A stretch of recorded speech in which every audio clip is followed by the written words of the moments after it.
Oop. Nope, I botched that.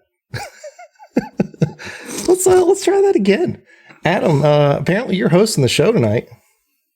Hey, that's my mistake. I got people in the wrong places. Well, hey everybody, how's it going? Starting out strong, man. 3. Hang on.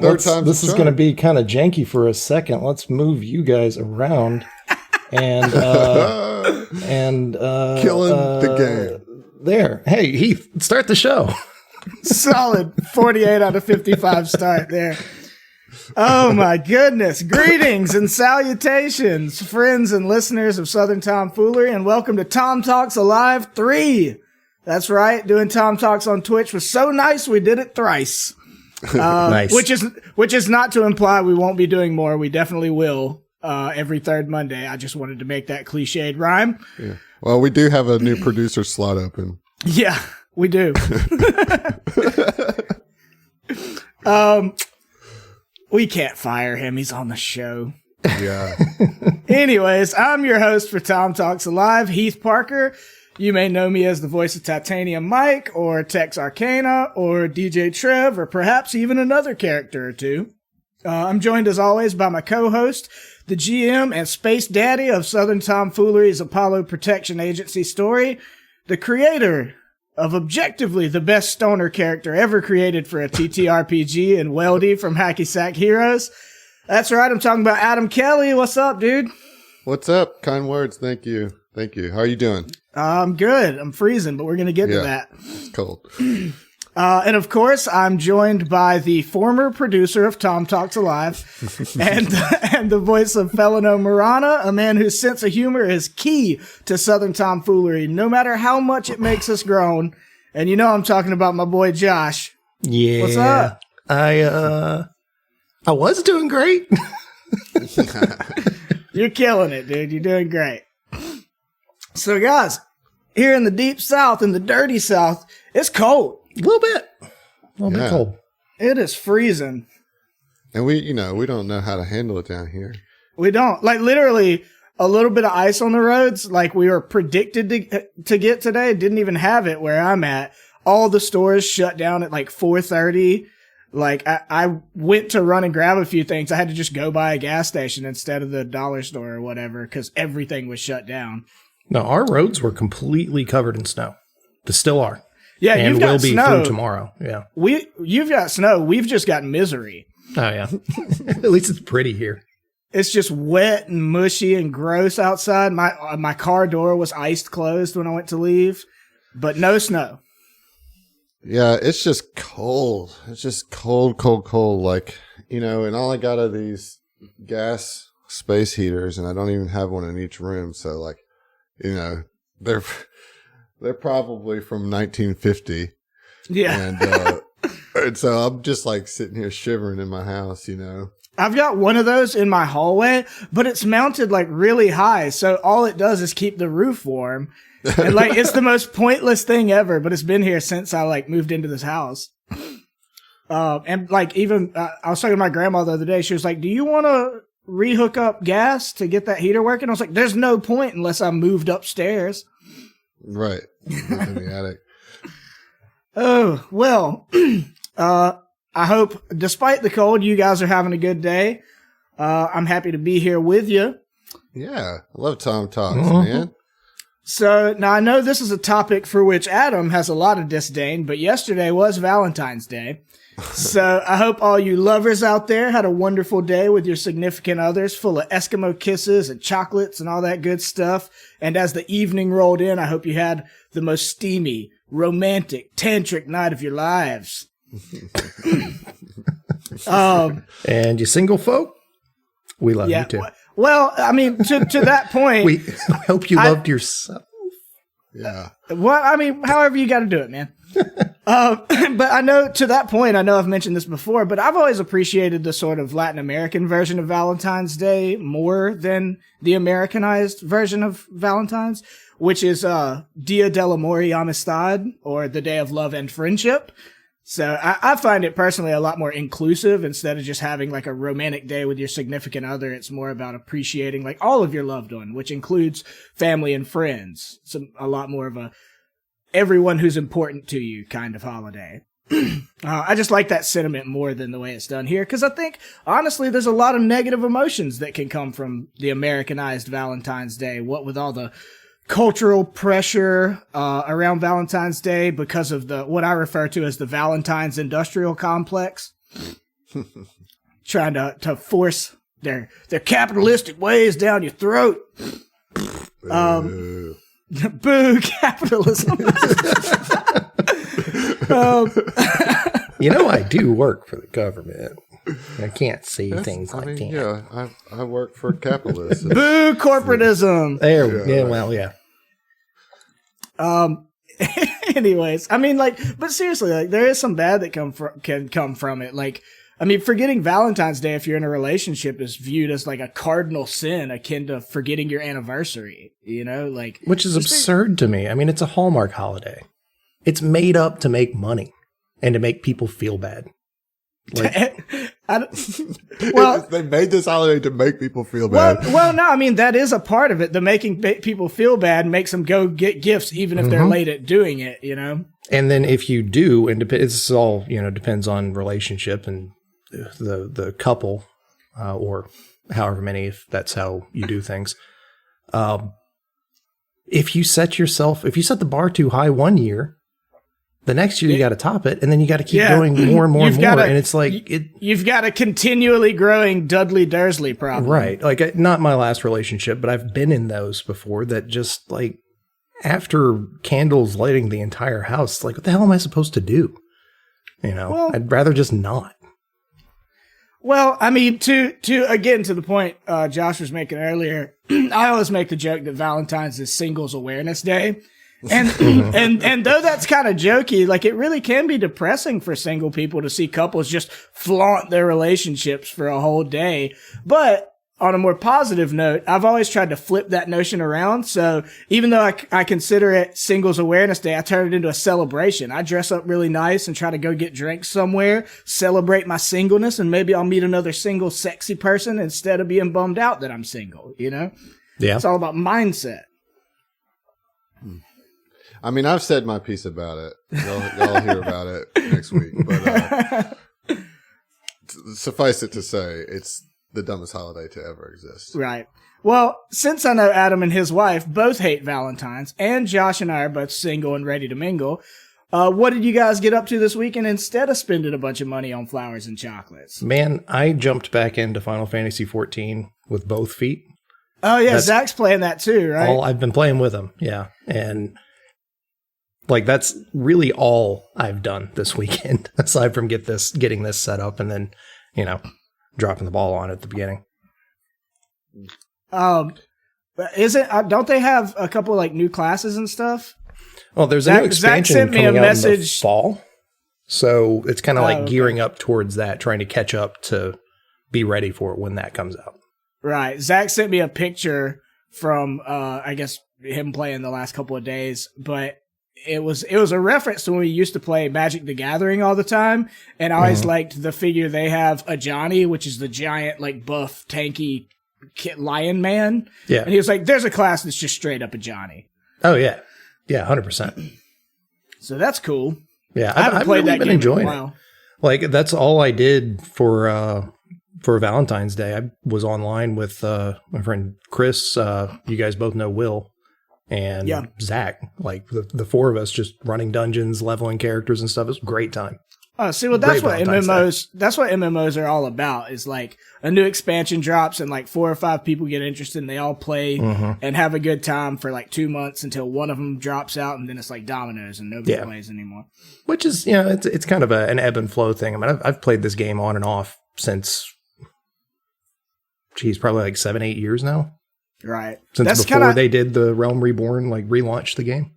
Right. That's kind of how I've been historically with World of Warcraft, and also with Monster Hunter World, like since it came out. Like I always go back to Monster Hunter. I didn't even request off, but I ended up having the entire weekend off work. So that was cool. I listened to a little bit of Rhythm of War. I'm slowly making progress in.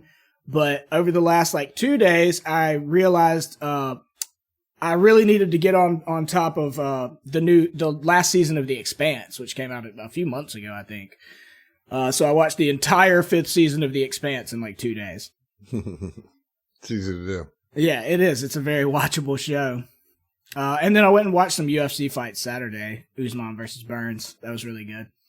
Oh yeah, you talking about listening to books. I'm making good progress in Mistborn, and I'm really enjoying it. It's nice.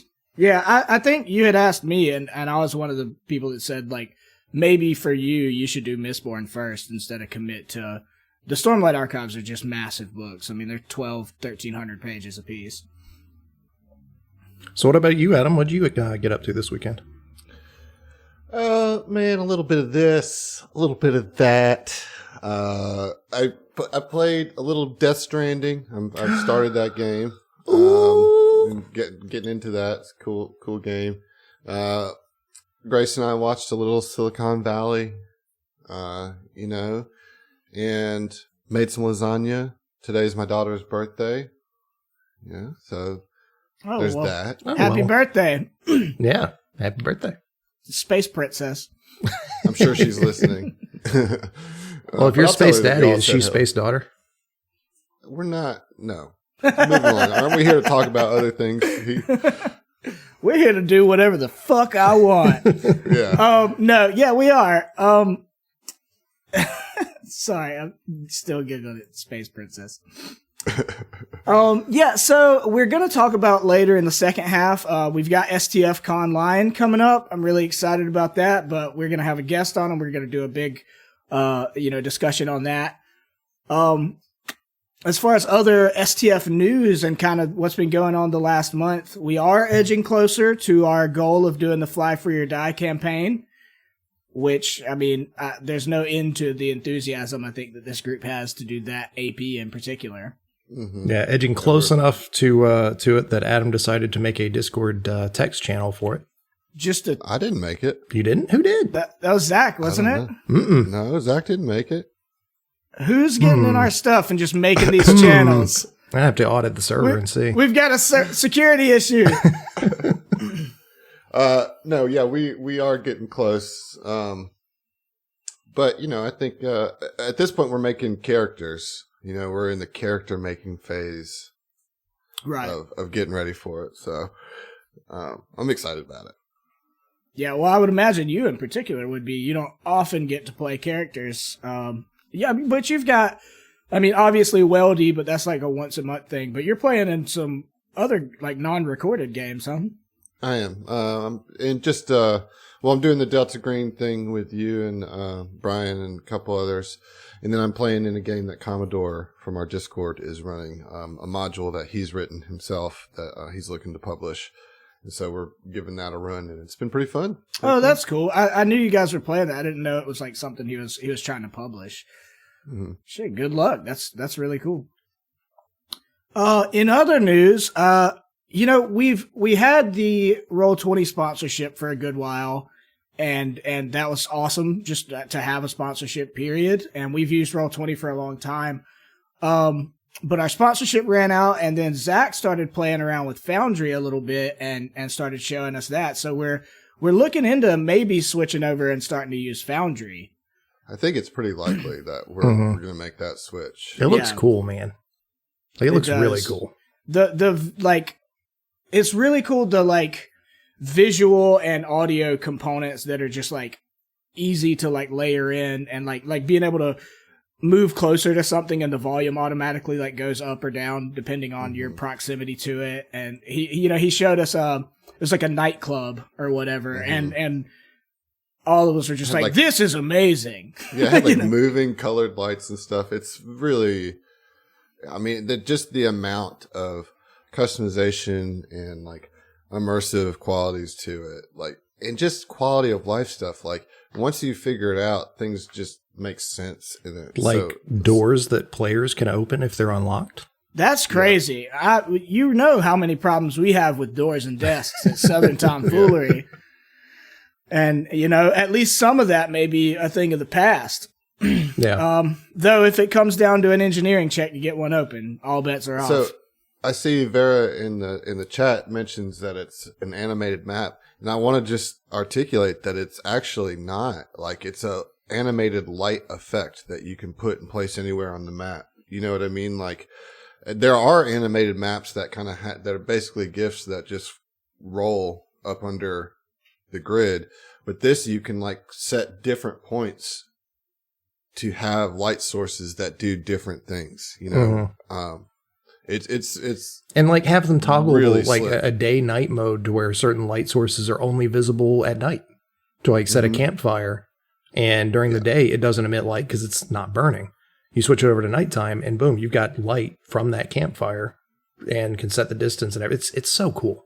Yeah, it's a lot of very intuitive small things that just like you weren't even thinking about, or we, I think a lot of the time weren't even thinking about, that makes it's not necessarily something that will come through like the podcast process that you guys will benefit from, but the benefit will be our immersion. Like I feel like we all as players will be so much more immersed in the map, and it'll make that whole, our own level of involvement so much more attentive, you know? And that I think is a benefit for the podcast. Like if we're more immersed, like it's going to come through. We also talked about, for any potential streamed live games. Yeah. The visual component that we can add through that. So yeah, I think that's pretty big news because we've been pretty diehard Roll20. I mean, it served us well throughout the years of us using it. Yeah, I mean, I very much appreciate Roll20, and it's gotten us to where we are. I mean, we wouldn't have been the group we are today without them, but, sometimes you want to check out other stuff, and having those features seems really cool. And I think we did vote. Like, we're all on board with at least trying it out. So that's going to be a lot of fun. So we also had this last month, there was another STFU, and you guys hosted the Dice Crisis, right? We did, yeah. How did that go? That was great. Those guys have a really cool perspective on the game, and it's cool to talk to them and pick their brain a little bit. And it just kind of capped off of a real strong series of STFU interviews. We don't have anything on the books right now, but that was like kind of the cap on a nice run of some interesting and fun interviews, So we've hit the peak, huh? We're not doing STFU anymore. Yeah, it's done. I mean, how can we top the Dice Crisis? Like they blew the ceiling away. So I don't know. Well, hey, I'm gonna take a sip of my Crown Apple and cheers to the Dice Crisis. Thanks for being on STFU. Cheers, guys. The Dice Crisis breaks STFU. But no, I actually, speaking of that, when I was procrastinating on doing prep for this TOMTalks last night, I actually listened to the whole Dice Crisis episode last night, and I did enjoy it a lot. And I really thought it was interesting that, whereas we started a podcast after we had already been playing games together for a good while and kind of knew each other's styles to some degree, like that didn't seem to be the case with the Dice Crisis. Like they talked about that they came in without any of them having, I guess, enough experience that they identified as like, I'm an RP person or I'm a combat person or whatever. And they kind of let the game mold them. They were a little more malleable in that way. They did. And as I said, it gives a very interesting perspective to their show and to their game. So, good stuff. So, the main topic for the first part for the evening in general is flashbacks. And actually, it's funny because John just did an intro on flashbacks. Which is funny, but that's kind of what we're going to talk about, with flashbacks being a staple of STF, as well as I think a lot of actual play podcasts, and as far as John, I've got to give him a big shout out. on this because he's had some killer flashback scenes lately with his character. He really, really dug in to the flashback scene when it comes to Kuiper. I mean, he wrote a book, y'all. Yeah, he did. He's got a novel on it, but I mean, it's good, and you know, I think it works for Kuiper specifically because he's coming in so late into the story. You know, when he came in, he was 7 levels, so there's 7 levels of story there. Right. That's ripe for telling, you know? Well, and that's kind of one of the things that I think is interesting about that is that, you know, everybody but him, you know, none of our characters had died or anything. So those characters had already been doing flashbacks since the beginning. And as cool as flashbacks are, like, you know, eventually you've kind of, that well runs dry to some degree. So it was nice to have a new character come in and kind of reinvigorate all the flashback thing. After we had already kind of told a lot of our stories, to have a new story in there was very cool. Yeah, I agree. It was nice to have a character to do flashbacks for, because like, you know, we had told a lot of y'all's backstories already in the first season. So right. Yeah, I mean, not much for Fel, but that being said, like, Fel kind of had a simple life leading up to this. You know, his background has been told mostly through, I mean, the events in Signal of Screams so far. You know? Yeah, I mean, you had some flashbacks, but yeah, you just didn't have, Fel is a character that doesn't have a dramatic past. You know what I mean? Like, he's gotten his skills that he has through just the hard work that he's done and the life that he's lived. And he's the kind of greenest of the APA, or he was, you know, at this point, he's become a pretty hardened, you know, battle ready mechanic, you know, yeah. But that was, your arc was so much more in the present, you know, than the past. And I think that's where so much of Fel developed, you know, is in the present. Yeah. Well, and there's an interesting kind of balance there. Like, I feel like people come at flashbacks in a lot of different ways based on like not only your play style, but like how you go about building characters. Cause, you know, people like me, like John, that love to like write a 3-5 page backstory coming into a character. Well, hey, you've got a bunch of stuff to do to base flashbacks around or whatever. But whenever you run out of that script, you know, like you've either got to improvise or just like, all right, well, we've told it all, you know? So it's the kind of thing I can understand the mentality that a lot of GMs have where they don't want you to do that, where they want you to develop in the present and focus on the current narrative. And then if we can come together and figure something out, that's cool. But, you know, there are a lot of GMs that don't want you to come with a novella written, you know? Yeah. I mean, I've even made the argument against coming with something that deep. The main thing really is that if you do, you just have to be willing to bend it and shape it a little bit. Right. Based, you know, with the GM. Because the GM's trying to tie you into it, you know, and there's some things that the GM is going to know that you as a player won't, you know, and so there's like, hey, if we just kind of shift this angle a little bit, we can really bring you in hardcore to the main thread of what y'all will be doing, and so we can actually get into it, you know? Right. I mean, I think that's kind of the key is like being adaptable in general, whether you bring in a long backstory or don't bring in one at all. It's all about like, okay, well, how can we make this character, how can we graft it onto the current situation and the current narrative? So, you know, neither one of them is like an inherently wrong way to do it, but I can't, like, I personally, like playing Mike, like having come in with the big backstory that I did. We did a bunch of flashbacks with Mike, and then coming into Signal of Screams, it was like, well, shit, I kind of told my story. So I guess, you know, I'll take a back seat. Let other people tell their stories now, you know, and I can tend to feel a little like lost in that regard, at times, just because it's like, oh, okay, well, I went hot out the gate with the flashbacks and the backstory elements.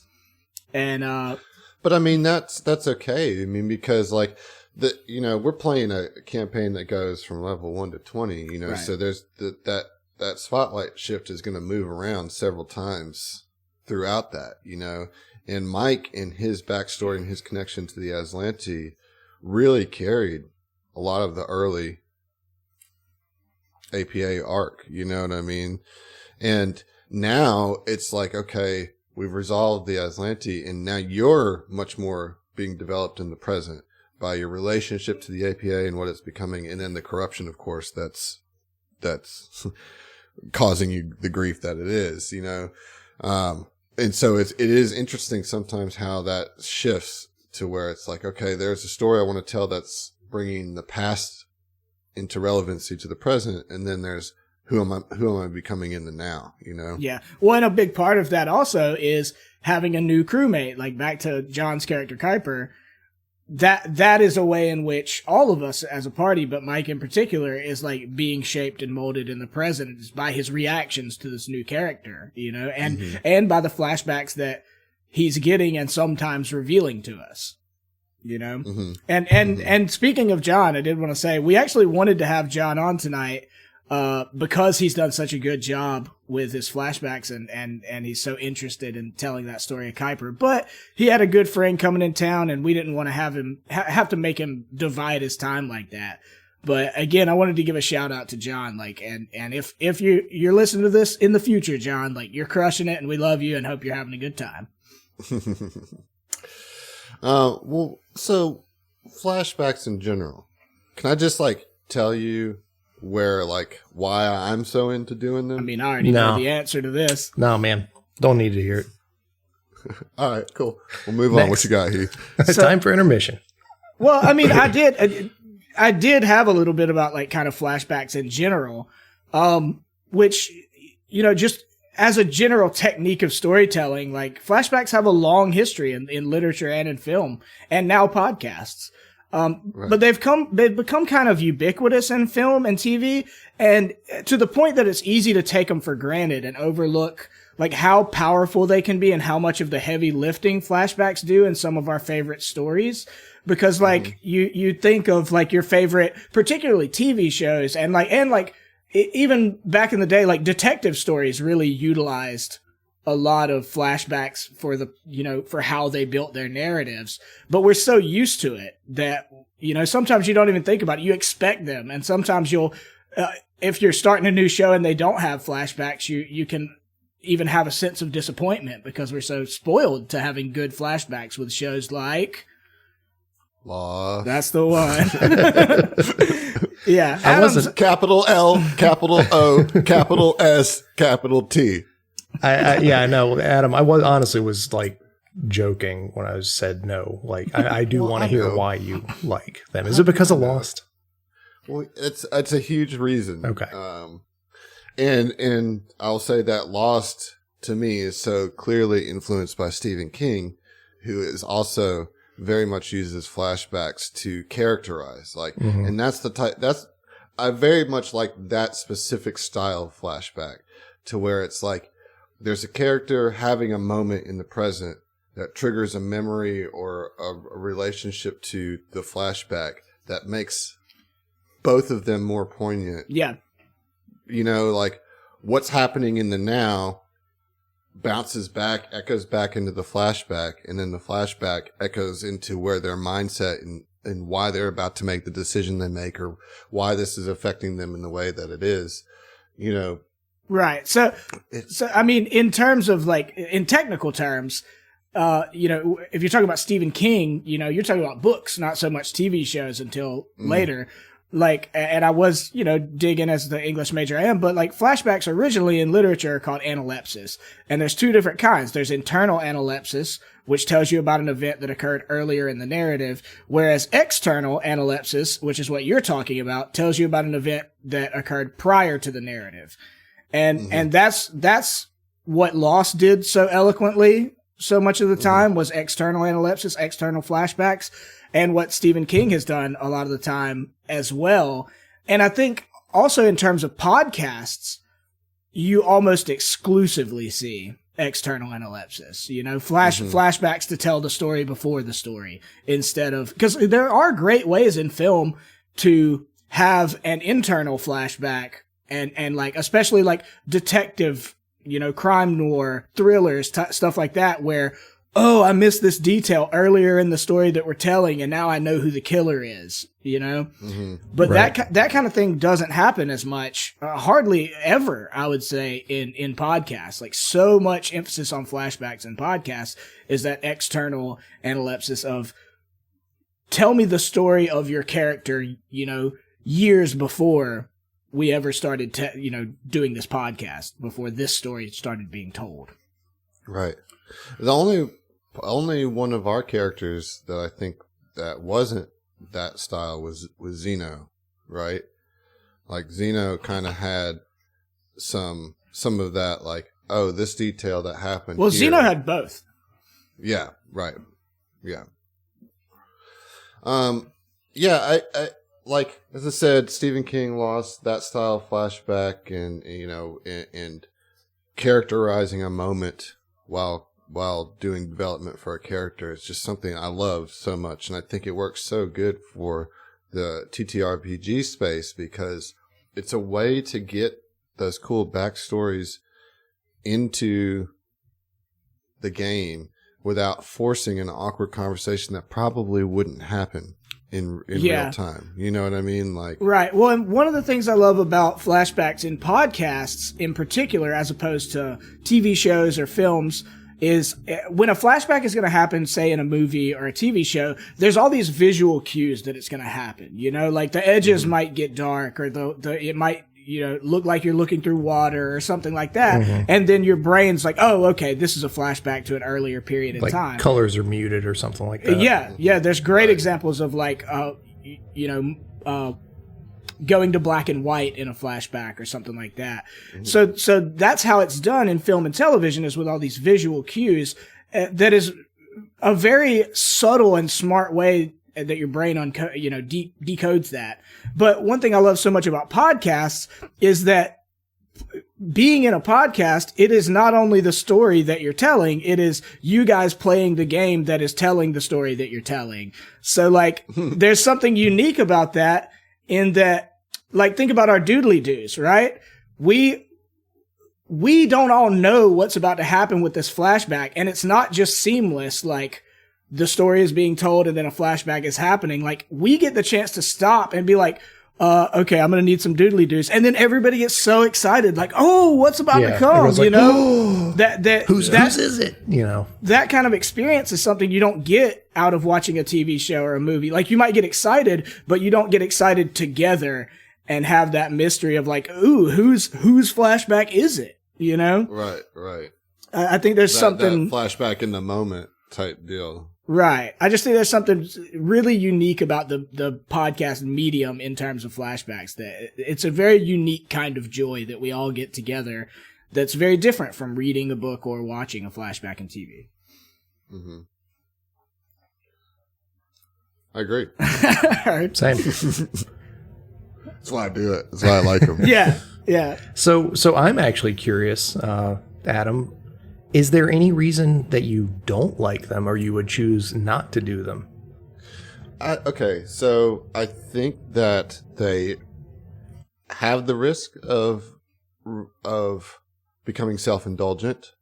I think they have the risk of becoming too spotlighty on one character. So, like, we have a pretty good cast of players here who all want to contribute to their characters in one way or another, however they do it, right? And so, like, Mike has a great string of flashbacks, and then Heath might not have something, but then Ziva, Emily has something good for Ziva. Like, there's always something churning with our table, and that might not be the case at every table. Not, you might have a table of people that don't have the time or the inclination to want to, like, write out these flashbacks, these scenes, and, like, really are, like, dig into the RP of these big moments of their past. And so that could generate that kind of star player thing that you want to try to avoid. Main character syndrome. Right. And so there's that. And then again, you know, you can run the risk of becoming self-indulgent. You know, we've had some flashbacks that go 15 minutes. I would say that that's typically too long of time to spend on something that happened prior to what you guys came to the table to do. You know what I mean? Like, by self-indulgent, you mean like for you as a GM or for us as a podcast? Well, it depends on who's writing them. But anybody who's writing a scene and it's like getting really into it, you're opening yourself up to some self-indulgence because it's about a singular character or it's about the GM's awesome writing, you know, kind of like whatever. Hogging the spotlight, I guess. Yeah, that's what I'm saying. Yeah. Okay. Yeah, absolutely. Well, and the thing is, like, it may not even be something you're doing intentionally, you know, sure. Like, because it's easy to get wrapped up in your story. I'm someone who has to check myself on main character syndrome constantly. No, you don't say. No. Yeah. All right. Titanium Mike and the Apollo Protection Agency. All right. You don't got to be a dick. I'm trying to actually say something here. But no, it may not be the kind of thing that's intentional. Like just that level of enthusiasm that you have for your character can lend to that sort of self-indulgence. Because when you're writing about your own character, inevitably you're trying to express like what it is you love about this character concept that you've created, right? So in a way, it's like, all right, well, let me spend this time to make you understand how badass this is, you know? Right. And that I'd say another thing that, you know, I've experienced that is kind of a pitfall when it comes to flashback stories, in particularly the way that we do them, to where we do want the flashbacks to be relevant to what's going on in the main story. That, you know, I've got a whole corkboard up here of trying to connect John's building flashback story thread into the main thread, into the shadow party thread. Like, you're opening yourself up to a lot of narrative. Well, loose ends you have to tie up, you know? Yeah. Mm-hmm. I mean, Lost, as much as I am inspired by them, they're also a warning to me about not going too far out there with all these different strands, because eventually you're going to get to a point where you can't tie them off because you have too many going, you know? And so that's something that you want to be very mindful of and careful of, you know? Yeah. Well, and kind of back to the point you were making, Adam, about your table composition. Like as you said, our group of friends at our table, like we all are pretty invested in our characters, and it allows us to, like, you know, this week, this character will get a flashback, and then 3-4 weeks later, or 3-4 episodes later, another will, and it rotates like that, you know, so it doesn't get, you know, too focused on one character. But I mean, there are plenty of tables, and there's nothing wrong with this, that are like half the table are just like hardcore min-maxers, or like just only combat focused kind of people that don't really feel comfortable with RP and stuff. And then the other two might be fucking theater majors, you know? Right. And then that can make it a little unfair, where it's like, okay, well, these two are far and away the main characters, and they've got a flashback every 2 weeks, you know? And it's just a balance that can really seesaw one way if you don't check it, you know? Mm-hmm. Mm-hmm. I mean, it's a balance like anything, I suppose, you know? You just gotta, you gotta work it through your table, and it's gotta be a table type deal, you know? And I think for us, it's worked because, well, each player at the STF table has a different level of engagement to the flashbacks, like how much they write of it, or how much of it is a back and forth, or how much is of me writing it. You know, that's different for each player. But one thing that we've all kind of agreed on is what the general idea and format and purpose of the flashbacks are, and kind of like understanding that there'll be times that we'll have to edit, you know, clip some stuff out because it's not really relevant to what we're doing right now, you know? Right. Those types of things, so. Well, I will say, doing the little bit of research on flashbacks I did leading up to this, it was actually really cool because, you know, going in, it was like, I mean, I know what flashbacks are. Like, it's not a difficult concept. And inevitably, I always do that. I start researching and I get way more interested than I thought I was to begin with. But it really stoked that little English major flame in my heart. because like just stories in general are such a uniquely human like construction. And they're like so vital to all of us, whether or not we identify as writers or storytellers. Like we all tell stories constantly, even if we're not good at it. And thinking about flashbacks just makes me realize like how amazing stories are as a whole, particularly fiction stories, but how something as simple as interrupting the chronological flow of a narrative and inserting a little tidbit from the past can be so amazingly impactful sometimes. Like that, it can be it can be revelatory. Well, it can be what the show is. You know, like in TV shows and stuff. Like, I don't think I really would have cared about Lost that much if it weren't for the flashbacks. You know, that was like integral to the fabric of the show. Like each episode, you're like, whose episode is this going to be, and what are we going to focus on? You know, what personality trait or event is going to peel back the mysteries of this island even further, you know? And like, they hooked you so good with that. Like, to me, that was the propelling momentum is like, whose Flash are we going to see next? You know, whose episode is this going to be? You know, and then on a more macro scale, something like Stormlight Archive, each book has a particular character that has a flashback arc through each book, you know, and it's like, oh, that's one thing I'm looking forward to every time a new book is coming. Who's getting the flashback this book, you know, which helps contextualize the entire vibe of that part of the story, you know? Right. Like with Mike in the boxing, right? That contextualized the whole third part of season 1, you know, is bringing the boxing into Outpost Z. Like that gave that its own flavor because of, say, this is the flashback or the part of the backstory anyway that we're bringing forward to the moment, you know? Yeah, I mean, if you were to take the same circumstances, the same events in game that we actually played without the flashbacks and just said that, yeah, Mike is a professional boxer, was, almost champion and left it at that, those fights still would have been neat, but wouldn't have held nearly the impact that they did, or they wouldn't have had nearly as much weight to them, I guess.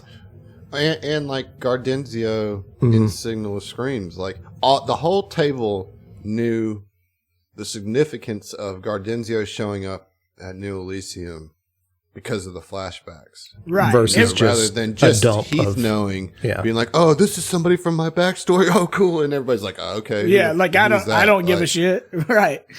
I mean, yeah, I don't know. Flashbacks to me are so. I get that they can, there are ham-fisted ways to do them, and that there are shows that have in the past like relied on them too much and thought that could carry them and didn't necessarily. Which I'm not referencing Lost. Lost was amazing, but.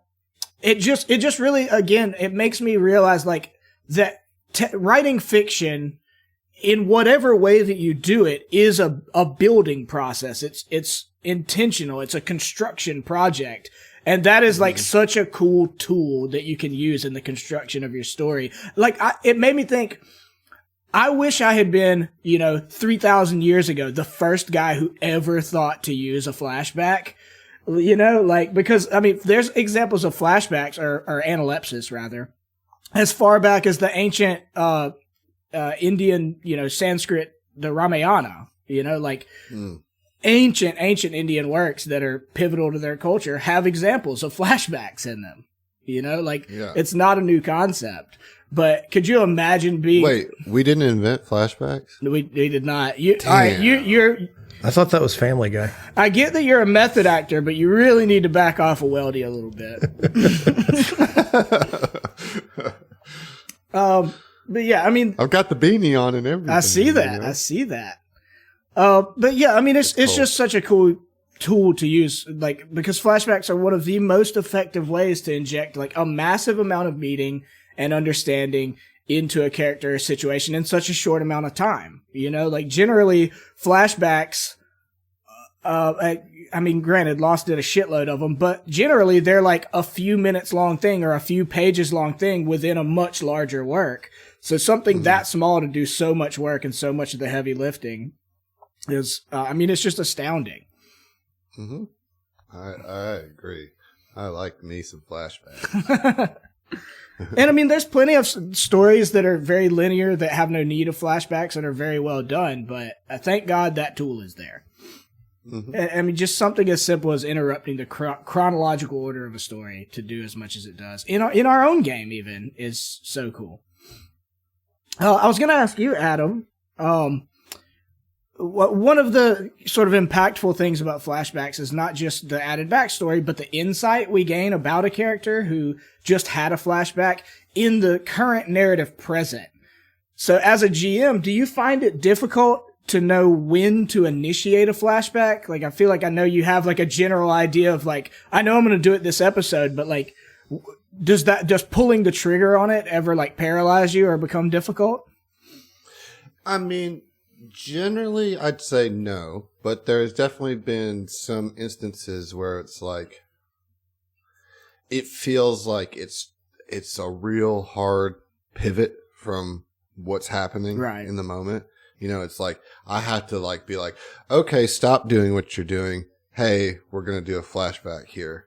And those types of instances are not my favorite. You know, like I feel a little disruptive in that regard. Mm-hmm. Most of the time, though, I can place the flashbacks in a place where it's appropriate because I'm working with the person whose character's flashback it is to be like, hey, here's kind of a general idea of how this is going to relate. And so they're working with me back to like make it a little bit more plug and play, you know? And so like I'll use Zach's Evelyn story, you know, when he mentioned he wanted to tell that story in his flashbacks. I was like, okay, well, you know, how are we going to get this in there? Because there's nothing really that's going on in the main story that's going to connect directly to Evelyn, right? But he had mentioned also that he was wanting to improve his weapon. You know what I mean? And his weapon is named Evelyn, you know? I was like, okay, well, that's where we're going to start. So I took something as simple as like just a regular upgrade that you can usually hand wave in 30 seconds of chatter, you know, like, okay, cool. Yeah. Your hunting rifle is now a level 7, you know, whatever he has now. But it's like, wow, no, let's stop and like, let's have your gun be taken away from you a while. So you're thinking about it. And we're wondering as an audience, why is Evelyn even inscribed on this gun, you know? And so it gives us that kind of to launch the flashback as an example of how I connected a story to what was going on live and tried to make it seamless, you know? Right. Yeah, to have a smooth segue into it as opposed to ham-fisting it. Right. Well, and I mean, the thing about flashbacks that they do so well is provide context, right? Like, I mean, yes, they provide you with additional narrative, but a lot of the times that's when you find really masterful pieces of flashback work is when, for instance, like Zach had that gun forever, you know, and we hadn't put that much thought into like how much it meant to him until we find out the backstory and why it's named Evelyn. So something that had already been there this entire time, you get a whole new level of context. Mm-hmm. It's just really neat, guys. Flashbacks are just neat. It's pretty neat. But yeah, I mean, there, you know, it is something that I spend a lot of time thinking about, Heath. You know, right. To get back to your question, it's,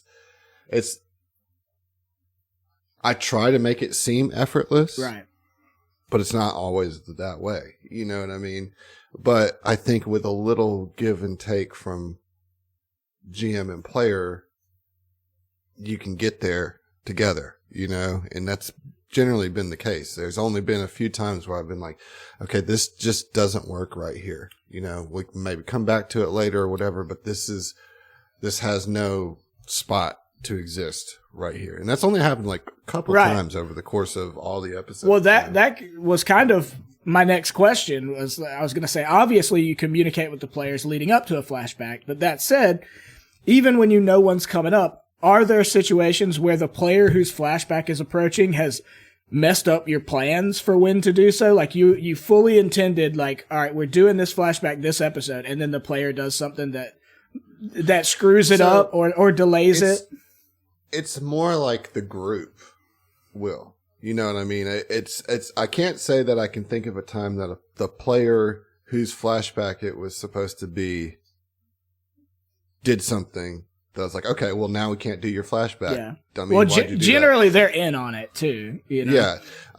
But there has been several times where the group has gone away from my flashback trigger point. You know, like the most recent example is the last flashback that we had. And I'll try to keep this vague for people who aren't caught up, but the last flashback that we had was supposed to happen several episodes prior. Like I had it pulled up ready to go for like episode 105, you know? Really? Yeah, but you know, we're on a map here that you guys can go any way that you want. And I do try to give you guys as much possible agency within a very railroaded AP as possible, you know? And so it was like, okay, well, we're just going to push this till they circle back around to it, you know? And that's fine, you know, like it would have been weird to try to force it in once you guys had moved away from it, you know? And so what I did do is talk to the player whose flashback it was and say, hey, okay, we missed it this week and this is why. Eventually you'll just, you know, you'll get back to where we can launch it and be good to go, you know? So, with flashbacks, like you mentioned, the term trigger point, which, I mean, generally throughout the history of fiction, if a flashback occurs, there is a trigger that made it happen. So, like, I feel like that would be more complicated. Granted, I don't GM a lot. I feel like that would be much more complicated for someone who is GMing as opposed to like a writer who can just do whatever you want. Direct your characters to exactly where you want them to be. Yeah. So does that ever like, is that something that stresses you out or is that something that you're like, you're constantly looking for, or like what is the appropriate trigger? And have there been times when you just couldn't find the right trigger and just had to do a flashback anyways? Yes, and yes. Okay. So yes, it stresses me out. Go on. Of course it stresses me out, you know, because I don't want the flashbacks to ever feel forced, even though it's okay if sometimes they're just there because I just got to squeeze them in. But like I go with the intent of trying to not have a forced flashback, you know? But in the times that I've come to, or I was like, okay, we got to get this piece of information out there. Sometimes I'll just start an episode cold with a flashback and just be like, hey, we're coming into this episode with a flashback. I think I've done that twice. You know? Yeah. It's like, I'm not going to wait for the trigger. We're going to start. This is going to be the opening vibe. The cold open to this episode is a flashback. Right. You know? Well, and that's a smart workaround too, because instead of like having to seek, like triggers can be so many different things. You know what I'm saying? It could be something as simple as like you see an object you had in your childhood in the store of the window of a store, excuse me.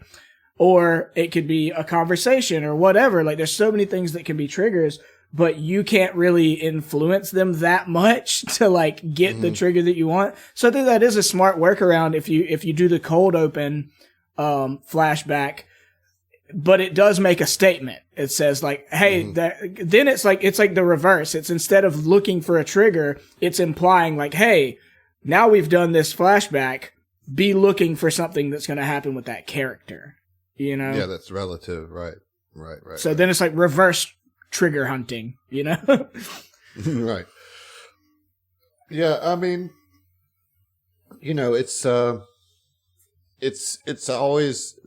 I mean, GMing is juggling a lot of balls at once, you know? I mean, it's, you just, and being okay with them dropping, like, that's the thing. Like, you gotta be okay with letting them hit the ground and scooping them back up and see what you got now, you know? Like, cause that's gonna happen. I mean, that's so much of so much of the main thrust of the story is dependent on dice and is just dependent on each of y'all's mood that night that we're playing. And like, there's just so many factors that are completely unavailable to me during my prep phase. You know what I mean? Like that I have like a lot of general options and hope that we get close to one. You know what right. I mean? You just cast several wide nets. Yeah. These heathens over here. I know. Chuckling at you, ball juggling. Yeah. Yeah, I mean, I don't know. I feel like we all agree, I think. We're all unanimous. And I think probably everybody in the podcast is unanimous about like how vital flashbacks are, and how cool they can be, both through the media that we've seen in the past and through playing the game that we are.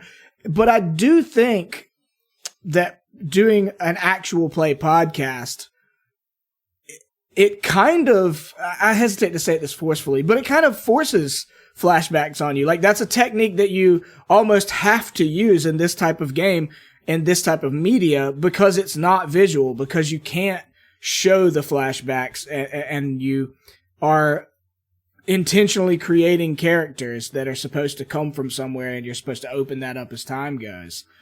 And because they're so long, the stories are so much longer than a movie or a lot of TV shows, you know? Mm-hmm.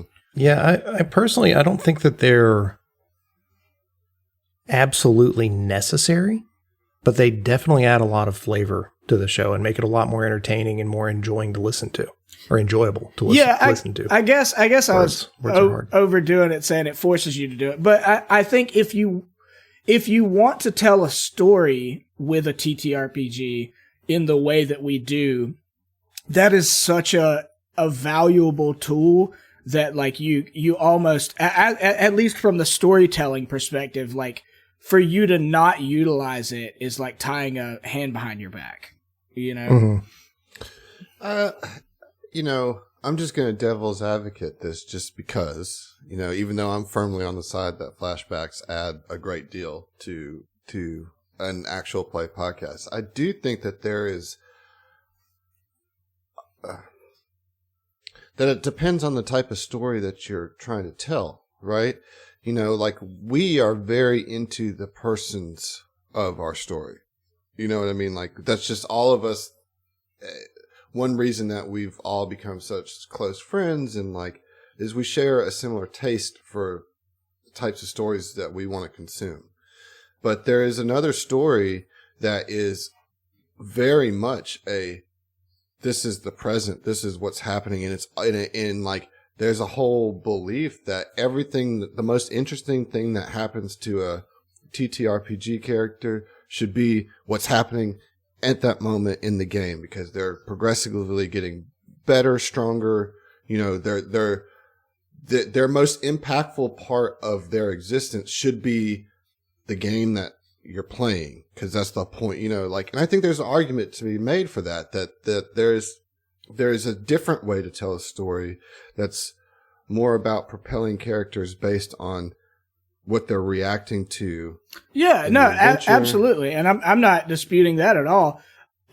Which is why I said, if you want to tell stories in the way that we want to tell stories, which, you know, many of us are like humanities people, particularly, you know, me, you, and Zach. And, you know, the humanities are very character driven as opposed to plot driven as much, you know? So, and we all like characters. We all like to dig into our characters. So, I mean, that's kind of the point I'm making. It's like, if we want to, the kind of stories we want to tell, we want to be really, really invested in our characters and have, you know, events unfolding both from their past and their present. And in that goal, it's just such a huge tool. It's such a huge boon to have, flashbacks in your story. I'm not saying you can't have a good podcast without flashbacks, because you can.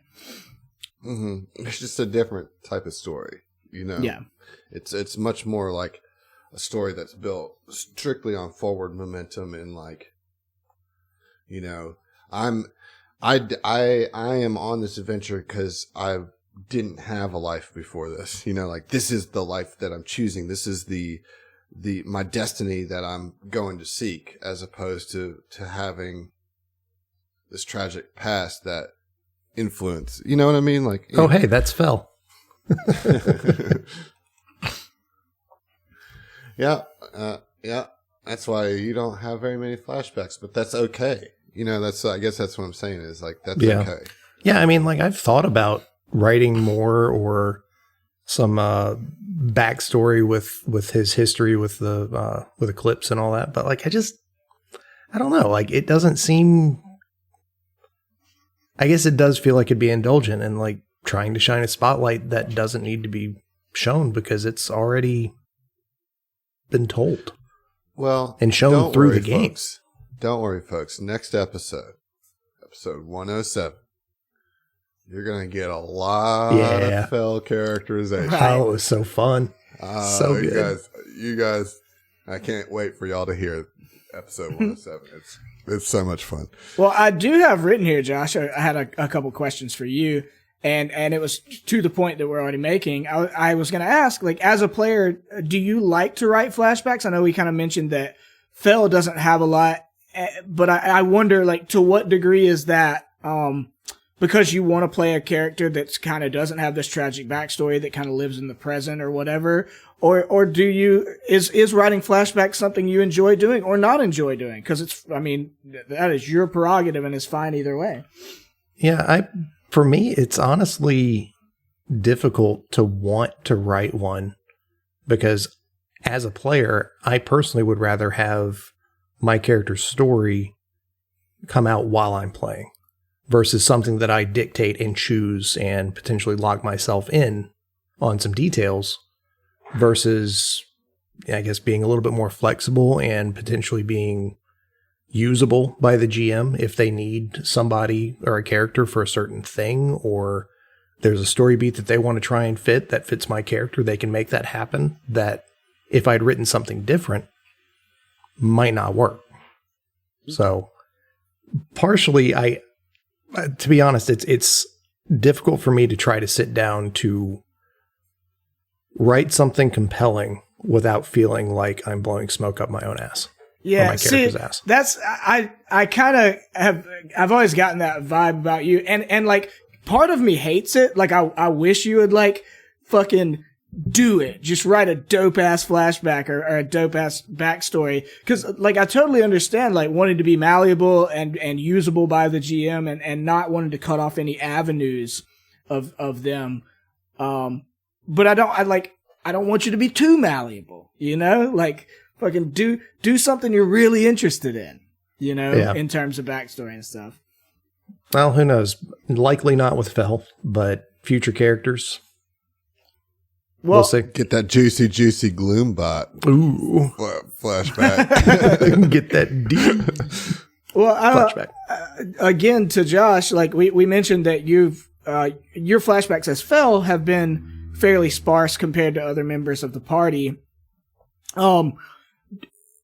And I know you want to kind of be flexible and tell the story in the moment, but do you have some more like nuggets of backstory saved up you've been hoarding for later?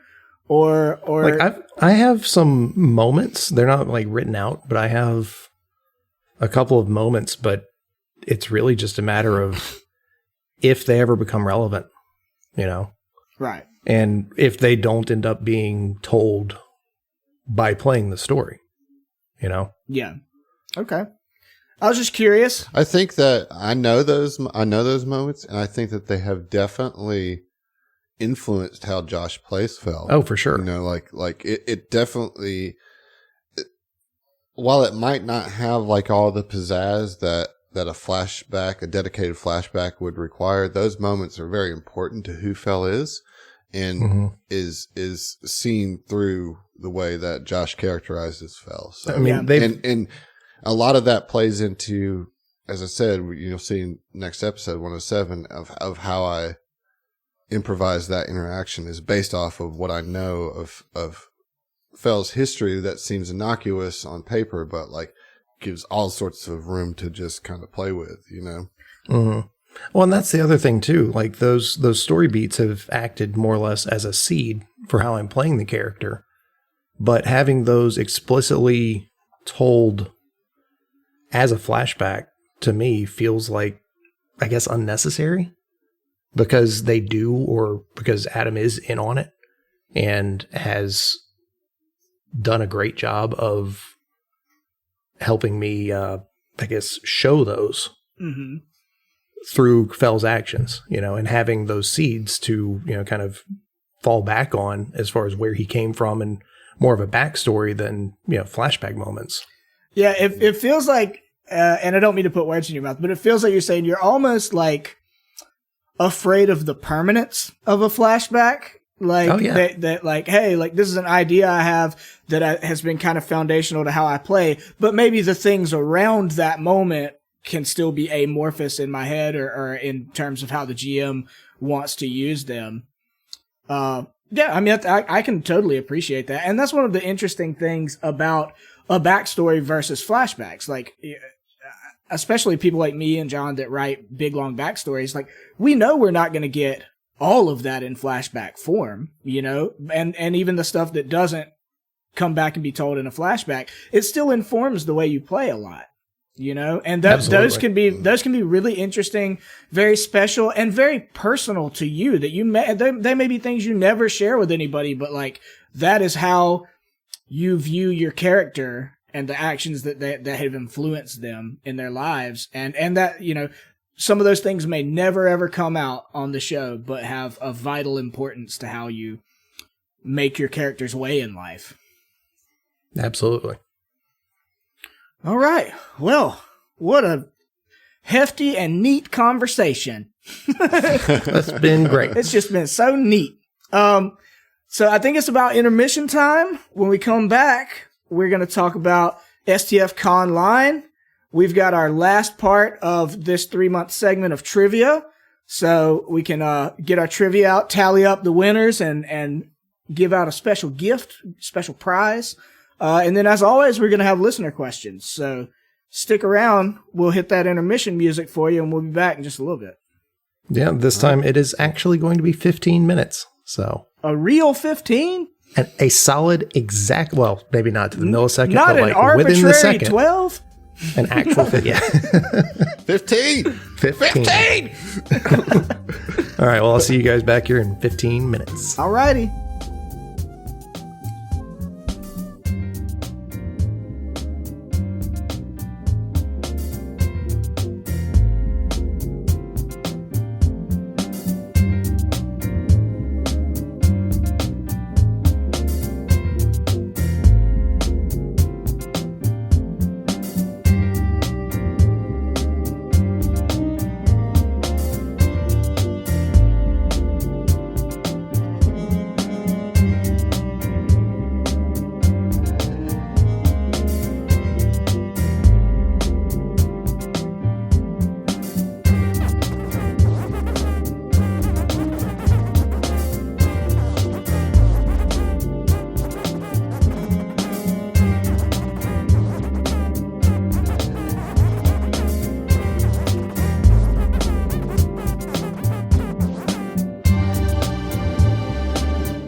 Welcome back.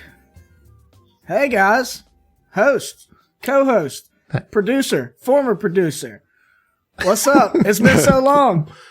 And a guest. And we have a special guest today. Our friend Matthew, you may know him as Viridux on the Discord, is here today to talk to us a little bit about STF Con Line. How you doing today, good sir? Woo-hoo. Doing good, fellas. How's everybody doing? We're good. Great. I'm good. First of all, before we get into this, Matthew, I just got to say thank you for your role in making this happen. It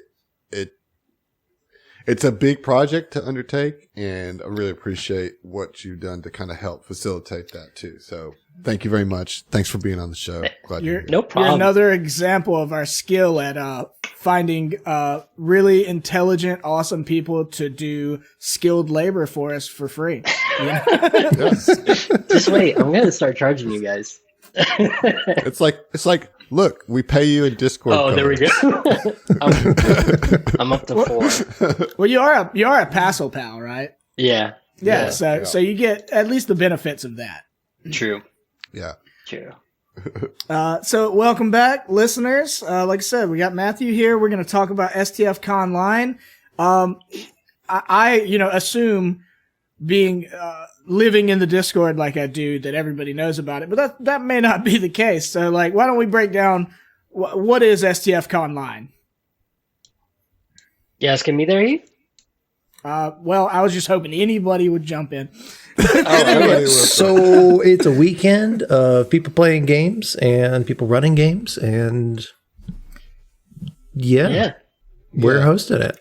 Well, the idea comes from, we love tabletop playing very much, and we love our community very much, and we want to combine the two, and we want to. I think Matthew will probably touch on this shortly, but we want to create relationships to blossom the future so that more games can be played. And so obviously we want to put Starfinder in the spotlight because we're all ambassadors of this system. We really, really love it and believe in it and have a lot of time playing it, or have a lot of fun playing it. But at the same time, one of the beauties of this hobby is there's so many different systems and games to play. And so already we have several GMs that are going to come in and run some alternatives to Starfinder 2. And so the bottom line is that we want to play games with y'all. We want y'all to play games with each other. And we want to just continue to facilitate our community around our shared hobby as much as possible. Right. And the dates are March 26th, 27th, 28th, correct? Correct. Yeah.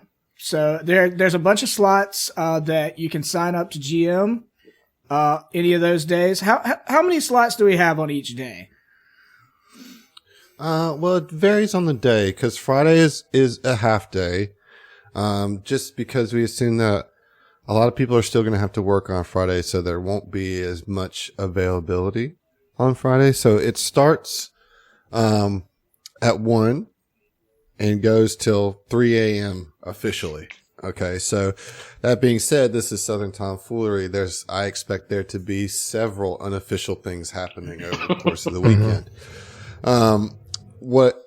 So on Friday starts at 1, goes till 3. We have roughly 9 slots, but that's all just continues to be dependent on the GMs that we have. If we end up getting more people available on Friday, we'll add more slots. It's kind of just creating the tables right now. One thing I will say is that STF, to kind of officially kick it off on Friday, is that we're going to actually do a live stream of a little one shot that I've developed for the STF cast, and it's called Assault on the Pools of Paradise. And so it's going to be this little module that I am putting together, and we're going to run the first part of it live on Twitch. And so it's going to be our first live streamed game. We're going to see how that goes. And in that's going to be from 6:30 to 10:30 Central. And within that, we'll also kind of just do some opening remarks to the weekend, all the type of things to say, hey, this is officially STF Conline or whatever.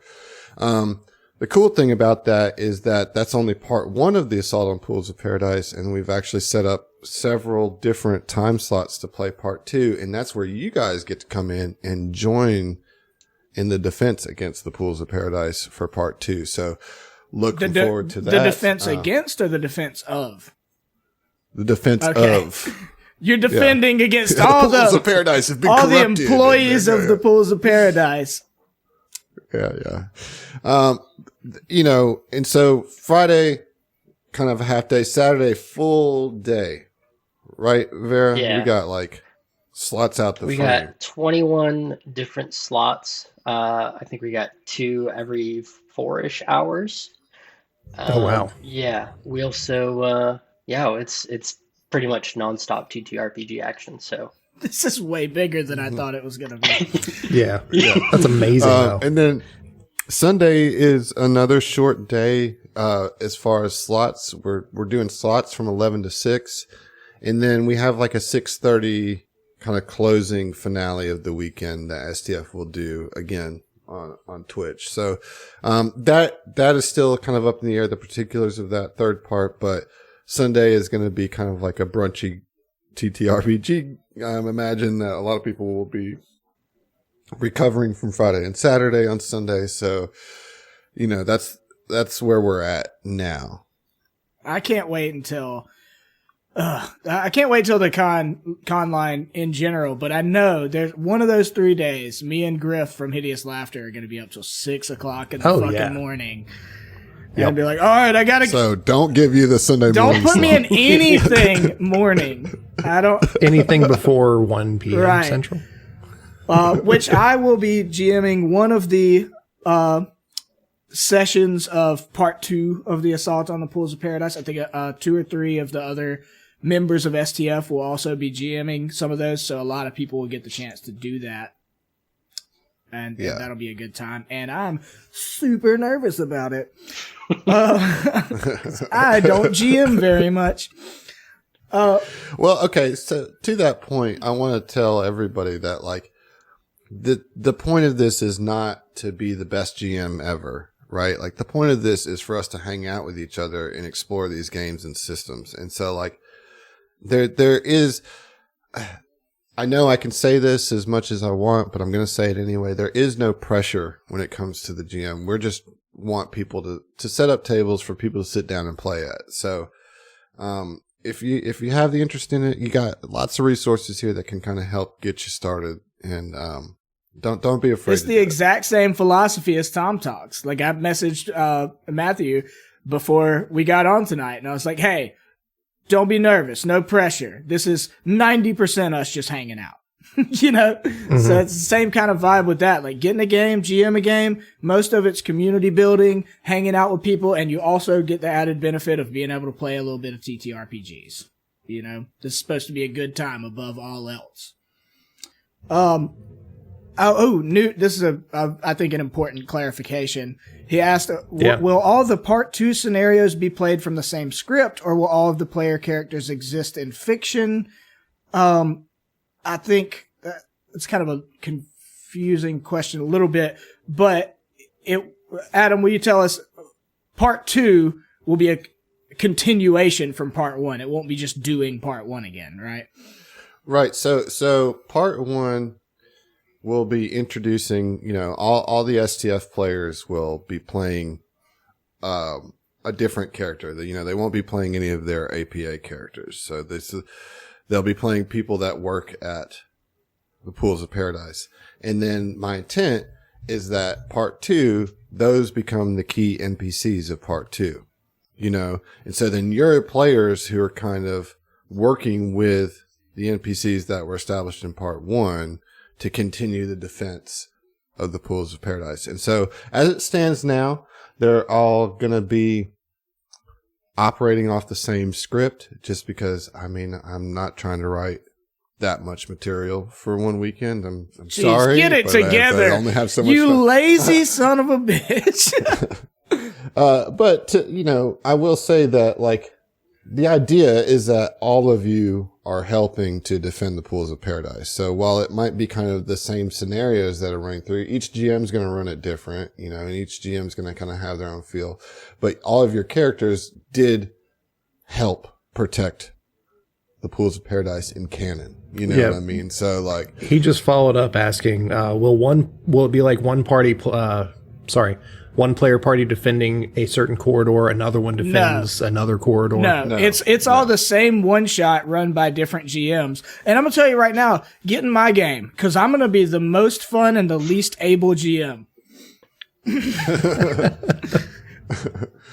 It's maybe that's STFCon too, Sir Newt, but I just don't have the time to like organize 4 potential completely different parties and what they're going to do and how that all connects into like some continuity. That's just, it's not, I'm not trying to bite off more than I can chew for this first one. And I feel like I already have by doing this Assaults on the Pools of Paradise, but we're going to figure it out. It's going to be fun, as is tradition, my man. I'm trying to catch my limits early, you know? Well, let's table this for a second. Let's come back to STF Conline in just a minute, because now I feel rude because I completely did the beginning of part 2 of Tom Talks tonight in the wrong order. I was going to ask Matthew, since we've got him here, before we get back to STF Conline stuff, like, you know, why don't you kind of some of these people might know you, but if you want to introduce yourself, kind of tell us how you found the show, you know, how you came to meet us and ultimately become an unpaid worker for STF, you know. Intern. They're called interns. You know, I don't mince words. I mince garlic. Yeah, you know, it's funny. It was just kind of spur of the moment. I was looking for podcasts. I found Starfinder, and I just plugged it into my podcast app, looked for, you know, Starfinder app or Starfinder podcasts, and found you guys. And I was like, dang, these guys are actually, they have great chemistry, and I had a lot of fun listening to you guys the first couple episodes. And you guys were talking about the flashbacks earlier. That was one of the things that really grabbed me. So found you guys, jumped on the Discord community, and I was really happy to see that it's a pretty active community, and you know, a lot of folks that are super cool.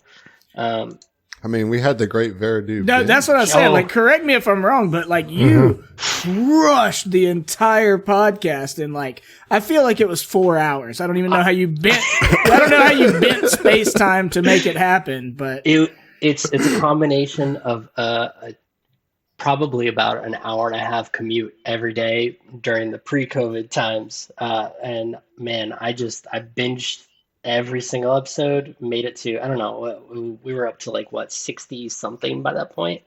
And about, yeah, it was like getting very close to the end of season 1, you know, and you basically got there in time to be part of the season 1 finale party, you know. Oh, yeah, I was hooked. Needless to say, hooked. So, I know there's somebody else, I think Alexia, who's doing the binge right now, and it's a lot of fun to watch them, you know, climb the numbers there. Alexia has been crushing it as well. I don't know if anybody will top how fast you did it, because it was literally impossible to get through it as fast as you did. Steve went in pretty hard on it. I look, you know, we were talking last episode or last segment of this episode, you know, Josh doesn't feel great about doing flashbacks sometimes because he doesn't like to blow smoke up his ass too much, but I do, and that's one of the like greatest, most vindicating things for me to see. I'm not even you shush. But that's one of the most like vindicating things and most satisfying things for me as a person involved with this podcast is when you see somebody get that heavily invested that quickly and crush it that fast. Is like, I mean, it really, really makes it worth doing. Not that it isn't worth doing to begin with. We were already podcasting before we were podcasting, but we were podcasting to ourselves. Those are the things like, you know, I always tell people like, don't get into podcasting for money because that's not what's going to do it for you. But that's the real reward. I mean, obviously we have Patreon and stuff, but like emotionally, that's the reward, is seeing people like really give you that feedback and then being just astounded by like, wait a minute, we were talking about episode 4 yesterday and now we're talking about episode 20 or something like. Well, and I think to take that further, to then become such a fixture in our community, you know, to where now you're helping us, like, not only did you enjoy what our idea and our vision is, but you're now becoming part of that vision and making it a reality. That's such an awesome step. And as I said at the beginning of this section, thank you for taking on that mantle, because if you guys didn't catch it, we're not paying this motherfucker anything. You know? And he's doing a lot for us. Not yet, guys. Not yet, but soon. Yeah. He worked his way up the totem pole really quickly. Like I don't doubt his ability to start weaseling cash out of us. That's our $1,000 Patreon goal. Is to There you go. Yeah, you guys give me a salary. Yeah. But genuinely. If you're not going to sign up for us, sign up for Matthew. There we go. Okay, like, but no, like I think that's a really cool thing is that not only did you really get into the show, but you're now on board the same rocket ship. To bring Starfinder and gaming as a hobby kind of to as many people as we can. So what has that transition been like for you? It's funny. It's not really all that much of a transition, simply because you guys have built a really tight-knit community. And I've had a lot of fun talking to the folks on there and just getting to know people. And it was funny just listening to you guys playing one day, and the idea sprung to mind, like, wow, I would love to play in a Starfinder game with some of the folks on here. And I think that's when I kind of reached out to you, Adam, and pitch this idea of kind of bringing this con online. It was just this notion that I really wanted to kind of bring the community together and make sure that we all got a little piece of the same fun that you guys have at the table and that you bring to us in podcast form every week. So why don't you tell us a little bit about why we're signing your timesheets each week? What are you doing with your time here, your internship? So most of it is making pointless charts in Google Docs that I get to show off to the gang every Sunday and show them, hey, look, number got bigger. The rest of it's really just making sure that the form is usable for you guys, so that whenever somebody wants to jump in and hopefully there'll be more after today, but if anybody wants to jump in on this little venture of ours, that it's super easy for you guys to do so. And we're hoping we'll have just as many, more than enough players to jump on each of these time slots. I even hear there's a Chuck Tingle RPG coming up for later in the evening. That is completely off the record. That's some of that tomfoolery, unofficial, stuff that Adam was saying was most likely going to happen that we do not endorse nor condone. The real travesty is that neither you, Adam, or you, Josh, have stepped up to do a Sonic RPG one shot. Bro, that's why would I do that when that's our biggest Patreon big money goal, dude? What are you talking about? That's our 50,000. That's the teaser though. That's how we get them to start paying for it. You do it one time, and it's like a underground fish tape, Give a little teaser of the Sonic RPG of what it could be. And I will make sure I am the glory. Not in that game. See, look at you. I have no interest whatsoever in the Sonic RPG. So Matthew, thank you for being on first and foremost, but also thank you for all the work you've been doing between you and Brian, Old Scratch Johnson. Like, there's so much that you guys have allowed us to do that we wouldn't have been able to do without outside help. I mean, Fight Rock would not be a thing without Old Scratch Johnson, and STF Conline would not be near where it's at and what it, it looks like it's going to be a big, awesome event. And that is very much in part, due to the work that you've done for us. So we can't thank you enough. Hey, my pleasure. And fingers crossed to big success. I'm sure that we'll be able to bring folks together. I'm stoked. So we've still got a little time though that people can sign up, right? For GM slots. For sure. Yeah. I think, can't remember the exact date, but we were looking at later this month closing off GM signups and then opening up players. So the forum is over on our Discord. Feel free to jump on over there under the STF Conline general discussion channel in the pins. Check that out. If anybody can't find it, feel free to ping me, or I'm sure one of these guys would be happy to point you in the right way. Yeah, there is a banner linking to that as well on our website, southerntomfoolery.com. Are you, Matthew, are you GMing a few things or anything at all? It looks like I have 2 slots right now, one for Starfinder and one for Pathfinder 2E. Oh, nice. Yeah. How many things are you just doing, Adam? The Pools of Paradise stuff, or are you doing anything else? I'm doing Pools of Paradise 1, and then I'm going to run a part 2 myself, and then I'm going to play. Like, I'm going to take this opportunity. It's my birthday weekend. I'm going to play. I want to play. That's the other thing is it's possible. Adam's birthday weekend. He's gonna turn 72 years old. This is the one, like, I'm turning 40. Like, this is the one where you should, like, say my actual age because you can really bust my balls. I just went above and beyond. That's what I do for this show, you know? Are you GMing anything, Josh? I haven't signed up for anything yet because reasons.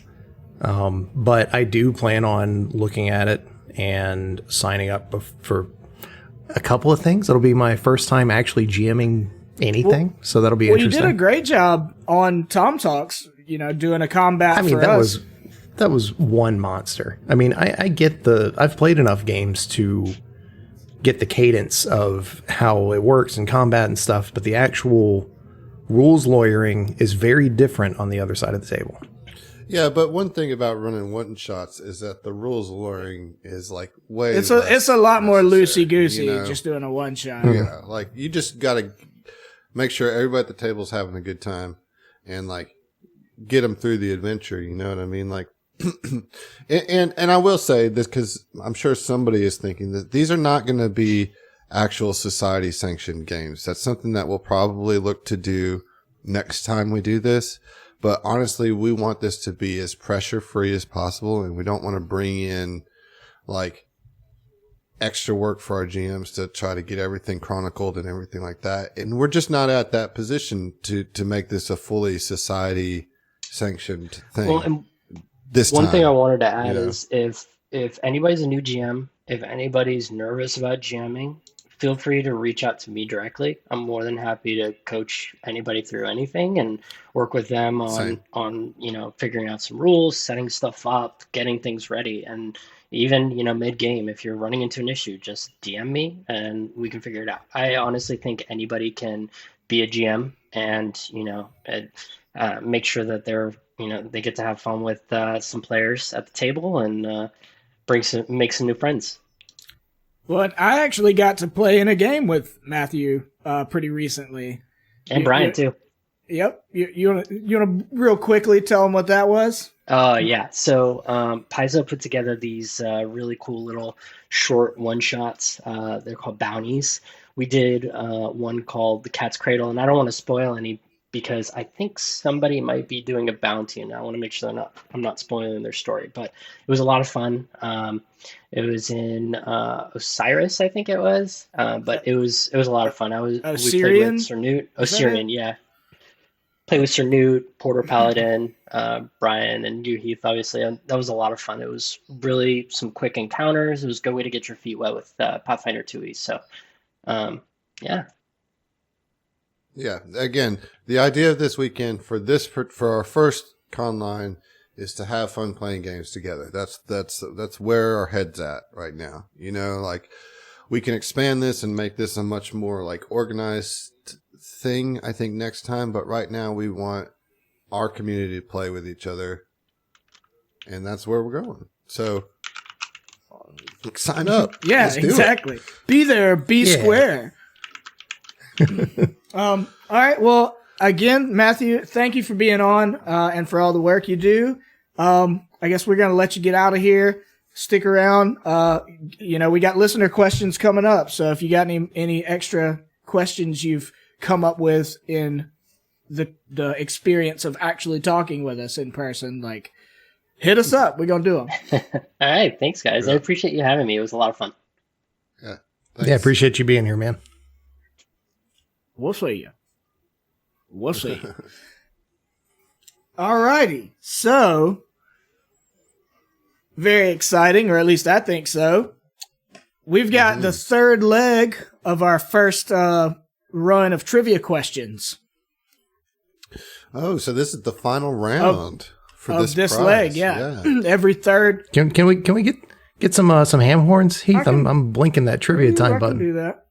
I didn't know. Gotta get It's them. like I didn't blinking. know that was a It's thing. saying trivia time. Trivia time. Yeah. There we go.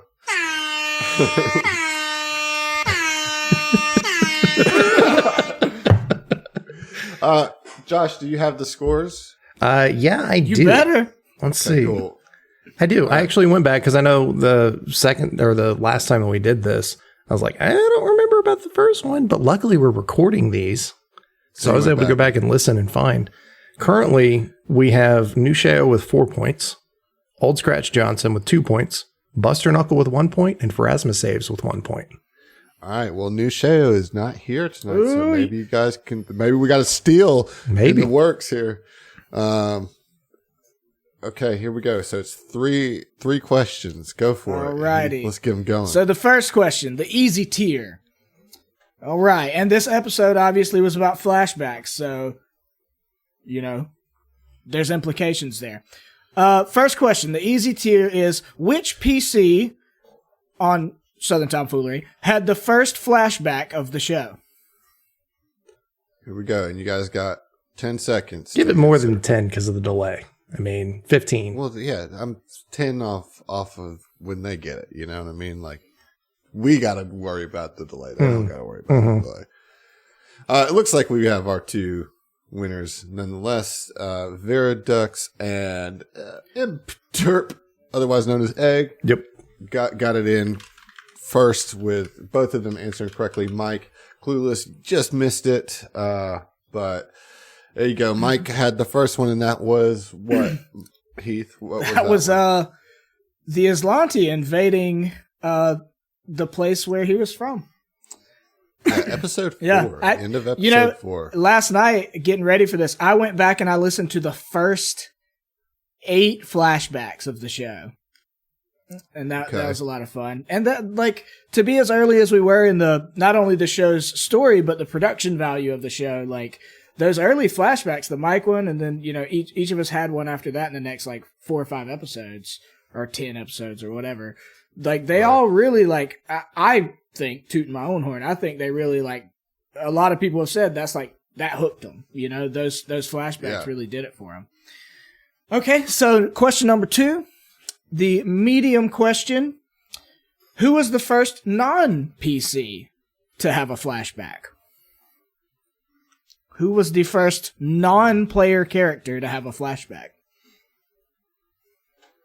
The old NPC FB. Non-player character? Right, yeah, no. That's this NPC FB. FB. Yeah. All right, we got our first We got both of them, yeah. We got, That's quick. We actually got 3 answers, and I'm going to read them because it's cool. First of all, Sir Newt, you're correct with Sedona. Old Scratch Johnson, I'm just going to give you a bonus point for Emily and the Pickles because that's hilarious. And then Sedona, Veridux, that is correct with. So, Sir Newt and Veridux, each correct with Sedona as the first non-PC to have a flashback. All right. And the hard question. I had 2 questions I was torn on picking for this one, and I was really considering doing a 4th question just for 1 bonus point. All right. Do it. I can't put that one up on the screen, but that's fine. It's a bonus question, right? Okay, right. Which I think the hard question for today is actually harder than the bonus question, which is hard. So question number 3 for trivia tonight, the hard tier. What planet did Kuiper experience his bloodiest day with the swarm? What is the name of the planet? This is a tough one. Maybe not so tough if you've been paying attention, but it's. I think it's super tough. Yeah, it's a detail. I think it's the toughest goddamn trivia question anybody's ever seen.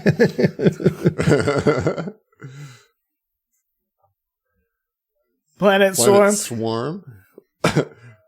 Clueless hasn't gotten there yet. Planet Swarm sounds like a shitty B movie, like a Richard. What is it? Richard Rodriguez. We got Vesk 17. I think we might have stumped him here, fellas. Well, then, Yeah. if nobody gets the answer, we could sub in my bonus question and just make that the third question. I mean, one no, of the Vesky planets. You got a bonus question. Nobody got the hard question. Right. Let the record stand. One of the Vesky planets, he says. All right. So sorry, nobody got it. What's the correct answer there? Kestavol. Kestaval. Yeah, that was the planet that gave Kuiper so much trouble. All right, I'm curious what your bonus question is. All right, so the bonus question it's for 1 extra point. Okay. Yep. What planet did the Aslanti invade when Mike was a child? I think that is harder than this one. That was mentioned one time a long time ago. It has technically been mentioned more than one time. I don't think anybody's going to get that one. Mm. Look, we call it hard for a reason, y'all. You know. Re-listening to episode 4 times 36 speed. Be right back. Better get it in 10 seconds, man.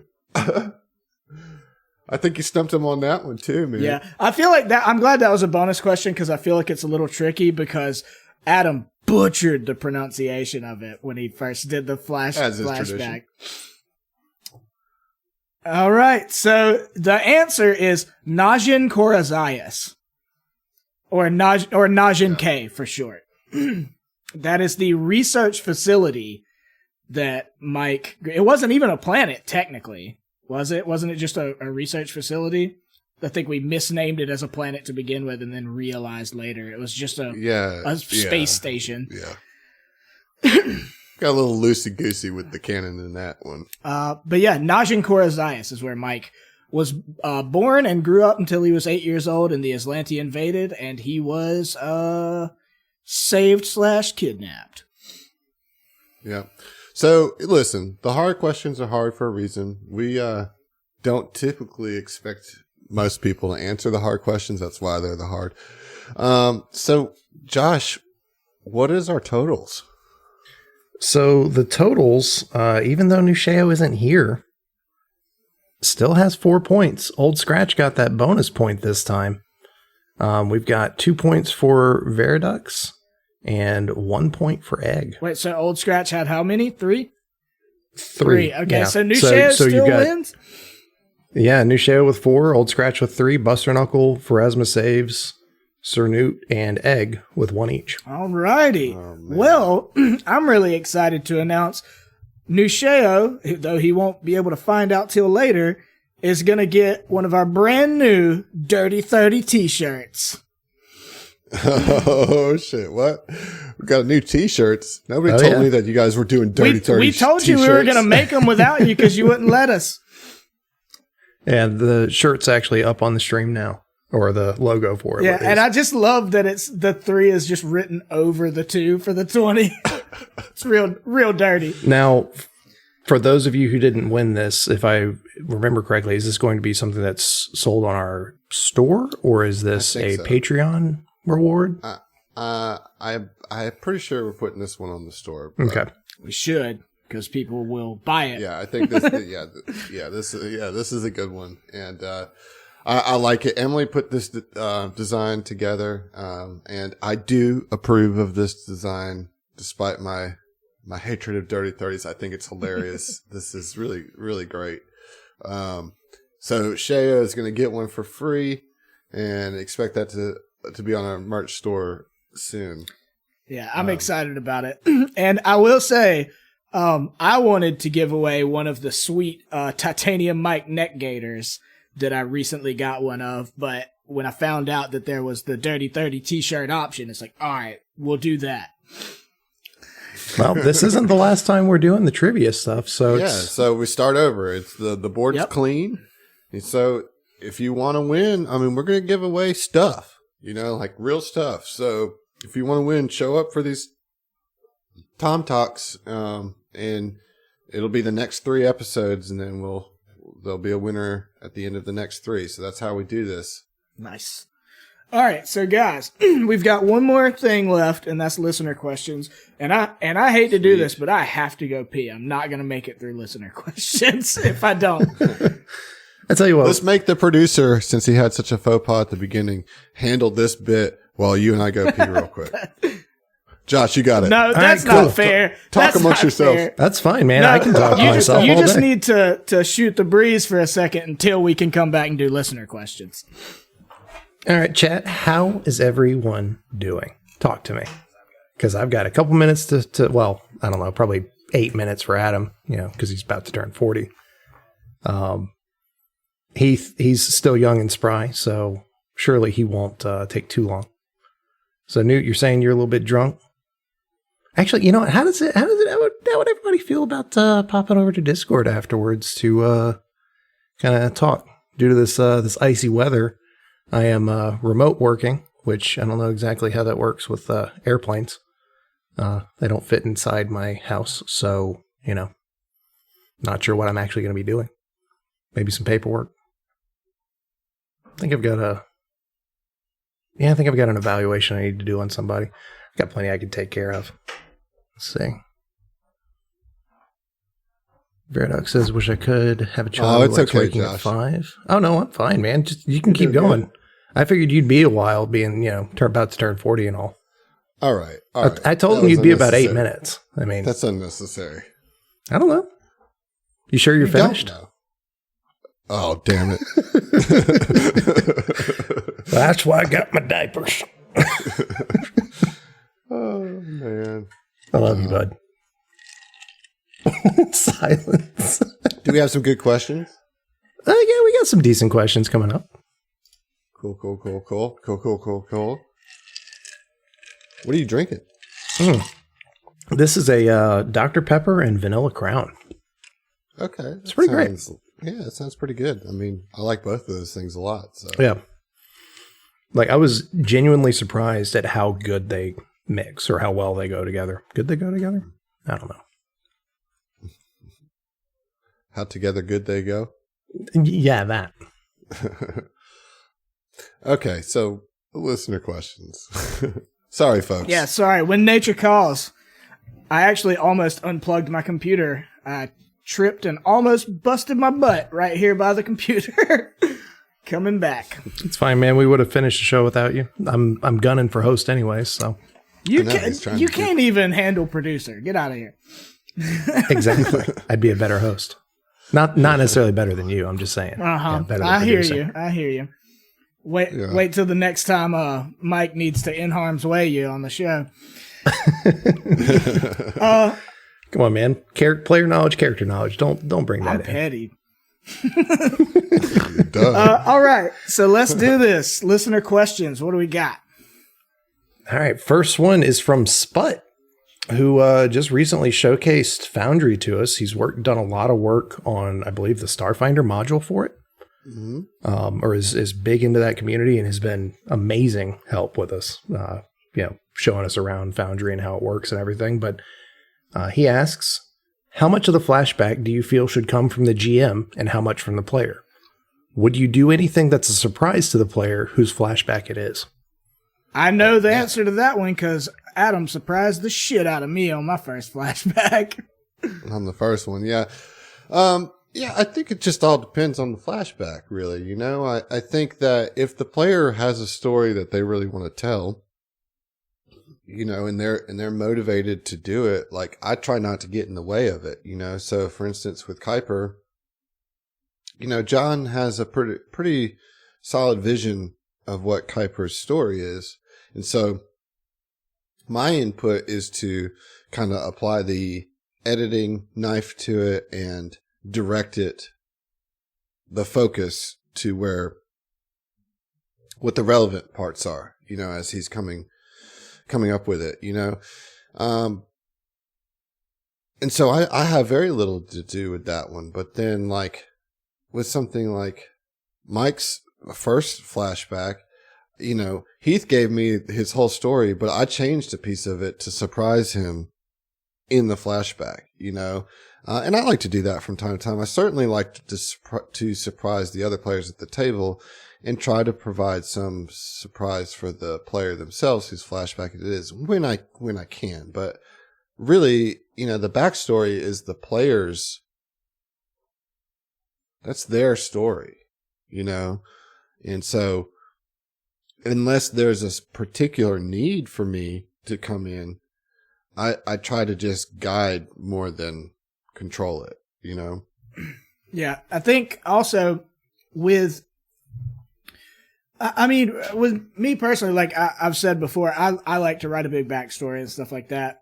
But I also trust Adam a lot to, make it work and with doing the flashbacks. And usually I'm pretty involved with him. But like that first one in particular, he actually changed a couple of things.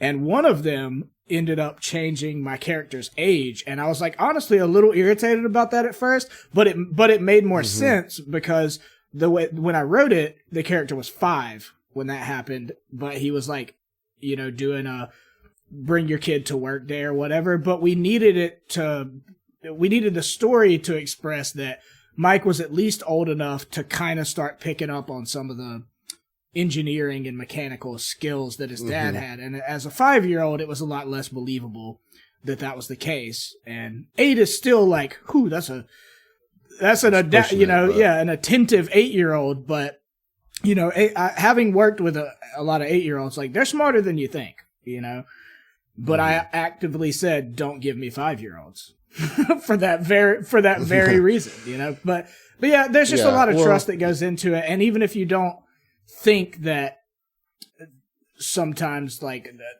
if like Adam or your GM or whoever makes a change, usually there's going to be a reason for it, right? It's hardly ever, unless you have a mean-spirited GM, to just, dunk on your story or dunk on you as a writer. It's collaborative. I mean, in all things, it's collaborative. I agree. What about you? You got any thoughts on that, Josh? Not really. Sounds like no. No.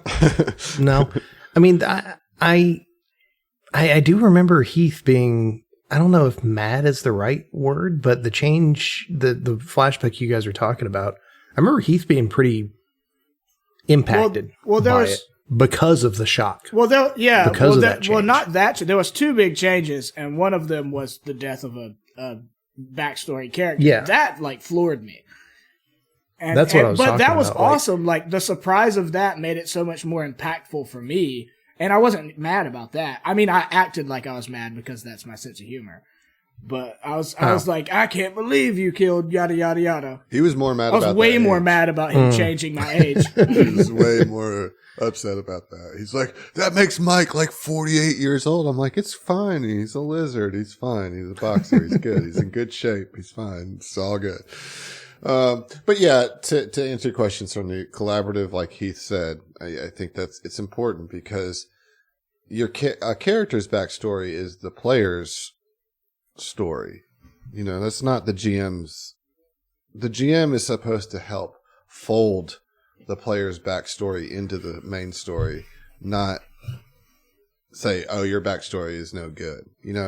Some advice I give to the player is like, try to write a backstory that would fit the theme of the adventure that you've agreed to play in. You know what I mean? We've talked about that on GM Happy Hour a lot, is like, build a character that makes sense to be in the story that they're in, and if you do that, then the GM should just work with you to try to align the backstory with the main story rather than shut it down, All right. Yeah.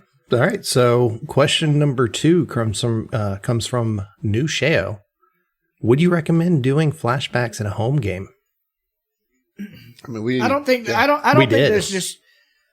there's a distinction, like doing a home game is still supposed to be just as good a story if that's what you're shooting for, So, I mean, that, again, like we talked about, that's just a tool that you can use in your repertoire if you want to tell the kind of stories that are really deep into character backstory and you think it would be valuable to use flashbacks, then use them. But if you want to play that kind of game Adam was referencing, where everything is focused on the present and that's how you develop your characters, then don't use them. I wouldn't say definitively one way or the other that the act of it being a home game or a home brewed game changes whether or not you can use that tool. Yeah, I agree. I agree with that 100%. It's dependent on the table. When we started STF, we were playing like we normally play. We just are recording it and doing some little bit of editing to clean it up, but like we're still playing the way we play our games. But if that's not your table, then that's not your table. Whether it's home or an actual play or whatever, it's the best thing to do is make sure your table's on board for any tools that you implement.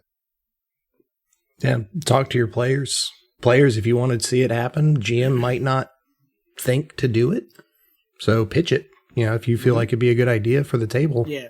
I mean, the harder part is like if you've got half the table that's really interested in that and half the table that doesn't really give a shit, then you got to get into some like balancing issues, For sure. Mm-hmm. And that's where, it may be better to not do them if that doesn't fit the table for half the players. And, that would take away some of the spotlight from them or shine too much of the spotlight on the players who do want to do that for their characters and make the others feel lesser or left out. So it's a table to table thing, but absolutely. I think it's a great tool. One thing I did for when I was running Curse of Strahd with a completely non-STF cast, right? And that was a live game and everything. And one thing I did as part of our session 0, I told them to each write they didn't have to write out the scene, but give me the details of a scene from their past that they would like to see fleshed out into a flashback that I would do in the game. And so before we started, everybody made one. And then I got the vibe of who liked it and who didn't, and you can kind of see, okay, we tried it, that didn't work, or this works and I can use it to propel this story, but I know that I need to propel this person's story in a different way.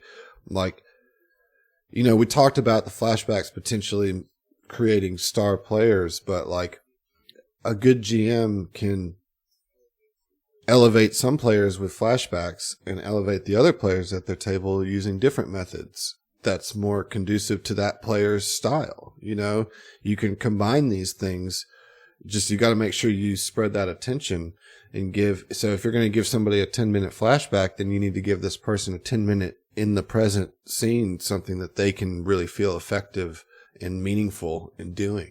Right. It doesn't have to be a 1-for-1 tit for tat, for, excuse my French, but a dick measuring contest of who gets more minutes in flashbacks. It's just make sure you're paying attention to all of your characters in a semi-equal way, Mm-hmm. Cool. Well, next question is from Egg. How much of the flashback sequences do y'all talk about ahead of time? I know a lot of it is written out ahead of time, but how deeply do you guys go over that before running the flashback?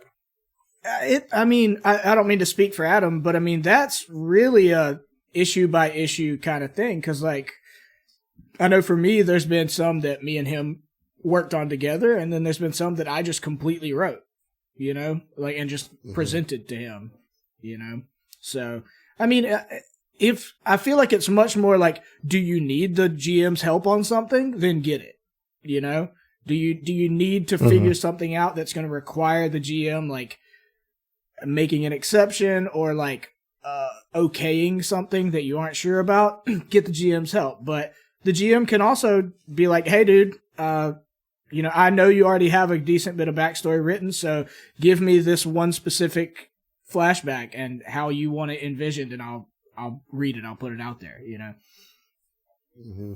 As far as the discussion around it, I think that there's usually a good bit of discussion between myself and the player whose flashback it's going to be. Leading up to when it's going to hit in the show, there's definitely some conversation there. I mean, I try to read the flashbacks aloud a few times before we get to the show. That's something that I learned over the course of making the show, that it makes those flashbacks deliver better if I have a familiarity with the text.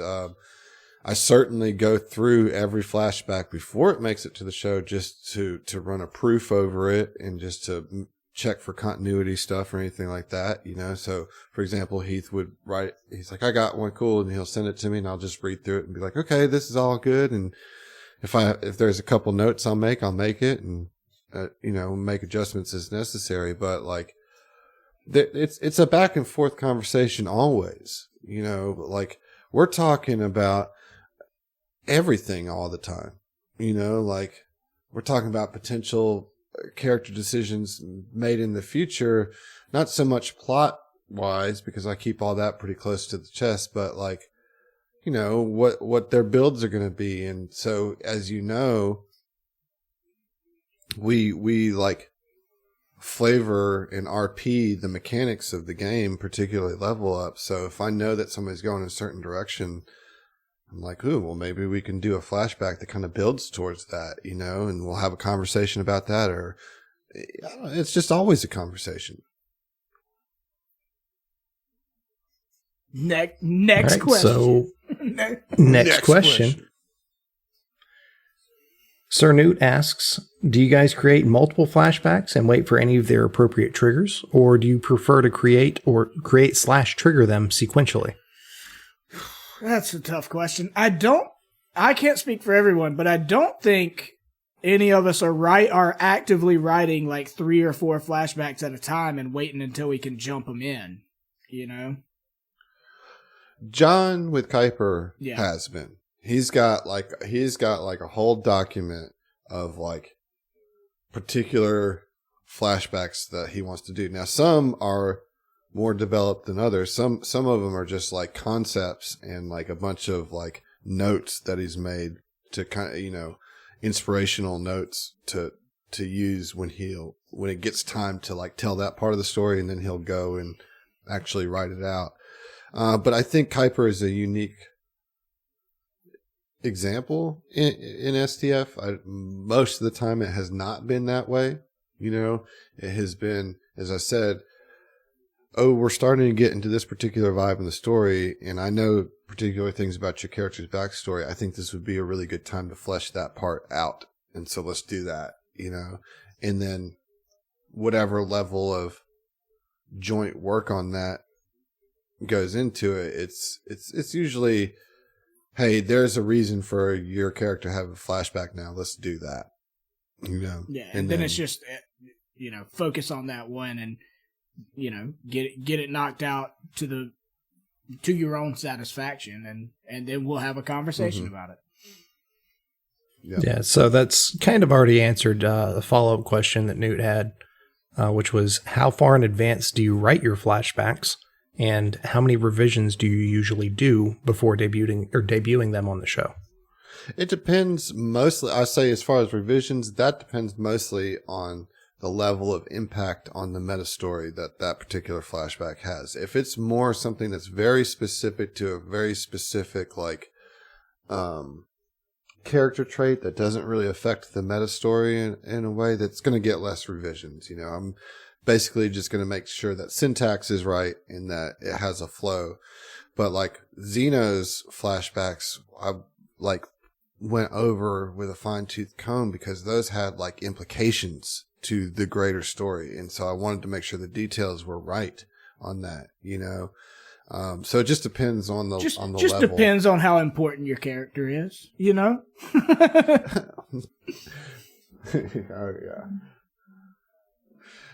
yeah. As anything, it just depends on how many revisions that's required for that. All right. Well, I mean, that was, unless anybody in chat right now posts something, that was the last one for tonight. It's okay. I think those were good questions, on topic questions, and we had a pretty good time talks this time around. Well, shoot. Thanks everybody who's still here. Thanks for everybody who was here, who will hear my thank you later. congratulations, Nusheo, on your Dirty 30 t-shirt. And thanks to people watching on YouTube or listening to this later on the podcast format. That's right. Absolutely. I will say, like, if you guys are interested in GMing something for STF Online, you've got, 5 days left to sign up. Mm-hmm. So go ahead and get on top of that if you want to sign up for something. Which we don't have all the slots filled, right? So I would like to GM one more thing, but I think what I'll do is wait and see. If every slot gets filled up, no problem. But if there's an extra one, I may fill that in, Yeah. Yeah. And thanks again to Matthew Viradux for being on. It was a really good little discussion here. And man, how do you guys feel? This has been our first little segment of trivia.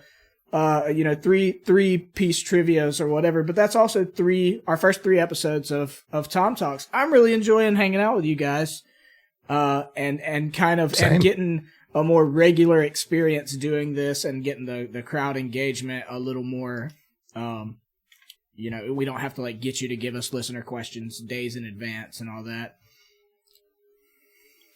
Well, speaking of, we have a last minute. There we go. Yeah. So, Egg following up, saying he'd have gotten this in sooner, but he got soap in his eye because apparently he's listening while in the He might be shower? washing dishes or something. Checks out. Sure. Checks out. But yeah, he said, would y'all ever let a flashback have a dice roll that could affect the canon of the story? Like something... Okay, that's a little confusing, I guess. Are you saying in the flashback you basically have an event that has multiple potential outcomes and you roll a die to see how the flashback is going to go? That's or how I'm reading have it. a combat and a flashback, and I think that gets the time travel-y weirdness, man. To me, they should be set and have the continuity to where if you leave something in a flashback up to chance, that might not line up with the present unless you were to write a success and a fail, to a branching narrative. I think it's a thing that's possible. We don't fucking do that, but I think that is something that's possible. As long as you have spent the time and writing on your character that if you really wanted to do that and just to be able to have a dice roll, then you have to write the story in a way that for that flashback that you have the events that happen, you have the 2 different ways or 3 or 4 different ways that it could turn out. You have to have them all written, and then all of them, the ways they could turn out, have to not mess up something in the continuity of the larger story, Here's what I don't like about it. And it's in particular to our purpose of using flashbacks. So flashbacks are typically used in STF land as a memory, as a representing a memory of something. And so what I don't like about introducing chance into memory is that this character knows what happened to them in the past. They know that happened. You're not changing the past. A flashback isn't a time travel situation. There are, now, I'd say precogs and witch warpers, you could do that stuff and it would work. I mean, maybe, but it's now I know that there are systems that are designed specifically to do this kind of thing, to where you're kind of writing your backstory based on the die as you go. And I think that's something that's really cool. But if you're in the way that we use flashbacks specifically, is that they're to contextualize something that's happening in the now based on an event in our memory that actually happened to that character. Well, and has already been influencing how you play, right? Right. So to have this element of chance of, well, okay, I'm roll this dice to see if I pass or fail climbing this cliff. Well, if I fail, then I have a different perspective of cliffs because I fell 30 feet and survived it than I do if I had triumphed over this incredible cliff and climbed it. And that influences who the person is. And that's a memory that's I don't know. It's too. Well, it also makes it really weird if we're talking about mechanically, like how the GM has to look for like flashback triggers and stuff. Well, like that can completely change retroactively what the triggers for that flashback would be. You know, it gets very complicated. Now, like if I had rolled dice for the combat between Kuiper and the Swarm in his flashback, well, I mean, that changes how the outcomes of that combat changes Kuiper's complete perspective on the Swarm. What if he won? Based on right. And so then, like, now everything that he's done for Kuiper and how he plays Kuiper is in limbo because, well, wait a minute, I don't actually feel this way about this and. Well, I don't know. In our context, no, I don't think I would do it. I do see that there could be potential for it, and I like the idea of not having a backstory at all. If this is your plan to go into the game, not have a backstory at all, and then when it comes time to like dig into your backstory, you're doing it using dice to determine that. I think that could be fun, but I don't think it works for how we're telling. I agree. I think story. that could be very fun, but it still is going to have the issue of like. Basically, you need everybody to be doing that to basically get. Everybody's got to have the, ability to just overlook the fact that, the way that you've been playing your character will be altered by that. There's a certain suspension of disbelief that would require, even if it's one person or if it's the whole table, and it'd be. I mean, a way that you could potentially get around that, and this would take a lot of work and commitment from all the players and from the GM, is before you actually start playing, have a solo session 0 with each character of like, we're figuring out your backstory, what the character is, who they are. Here's some choices that are presented to you if they need help with it. And roll some dice to see what happens, how it comes up, and then we can utilize those scenes as flashbacks. But that's like a half measure. Like if you're trying to do that thing, it's for the gimmick of doing it, right? Oh yeah, no. I personally, I don't think it's worth trying. I mean, I think there's lots of fun ways you could implement systems like that, but it's going to come down to a lot of suspension of disbelief, and a lot of just like, hey, we're doing this no matter what, Yeah, it just has to be a session 0 decision, you know what I mean, and that this is how we're going to tell the story is through randomizing. It would not work if like when Kuiper came in, that's the kind of character that he was, where you're just rolling for whatever his backstory is every time. Like in the continued narrative of what we're doing, it would bring up so many weird little like, well, that doesn't fucking make sense, Right. Mm-hmm. All right, that was a good question. You got it just in at the very end there. It's a good, thoughtful question. But I think we're done. I mean, we've run out of all our topics. That's for sure. I'm glad everybody was able to make it. It's always a pleasure hanging out with you, gentlemen. And we will do it again the next third Monday. Indeed, we'll see you next time. One thing left to say: we'll see you. We'll see you.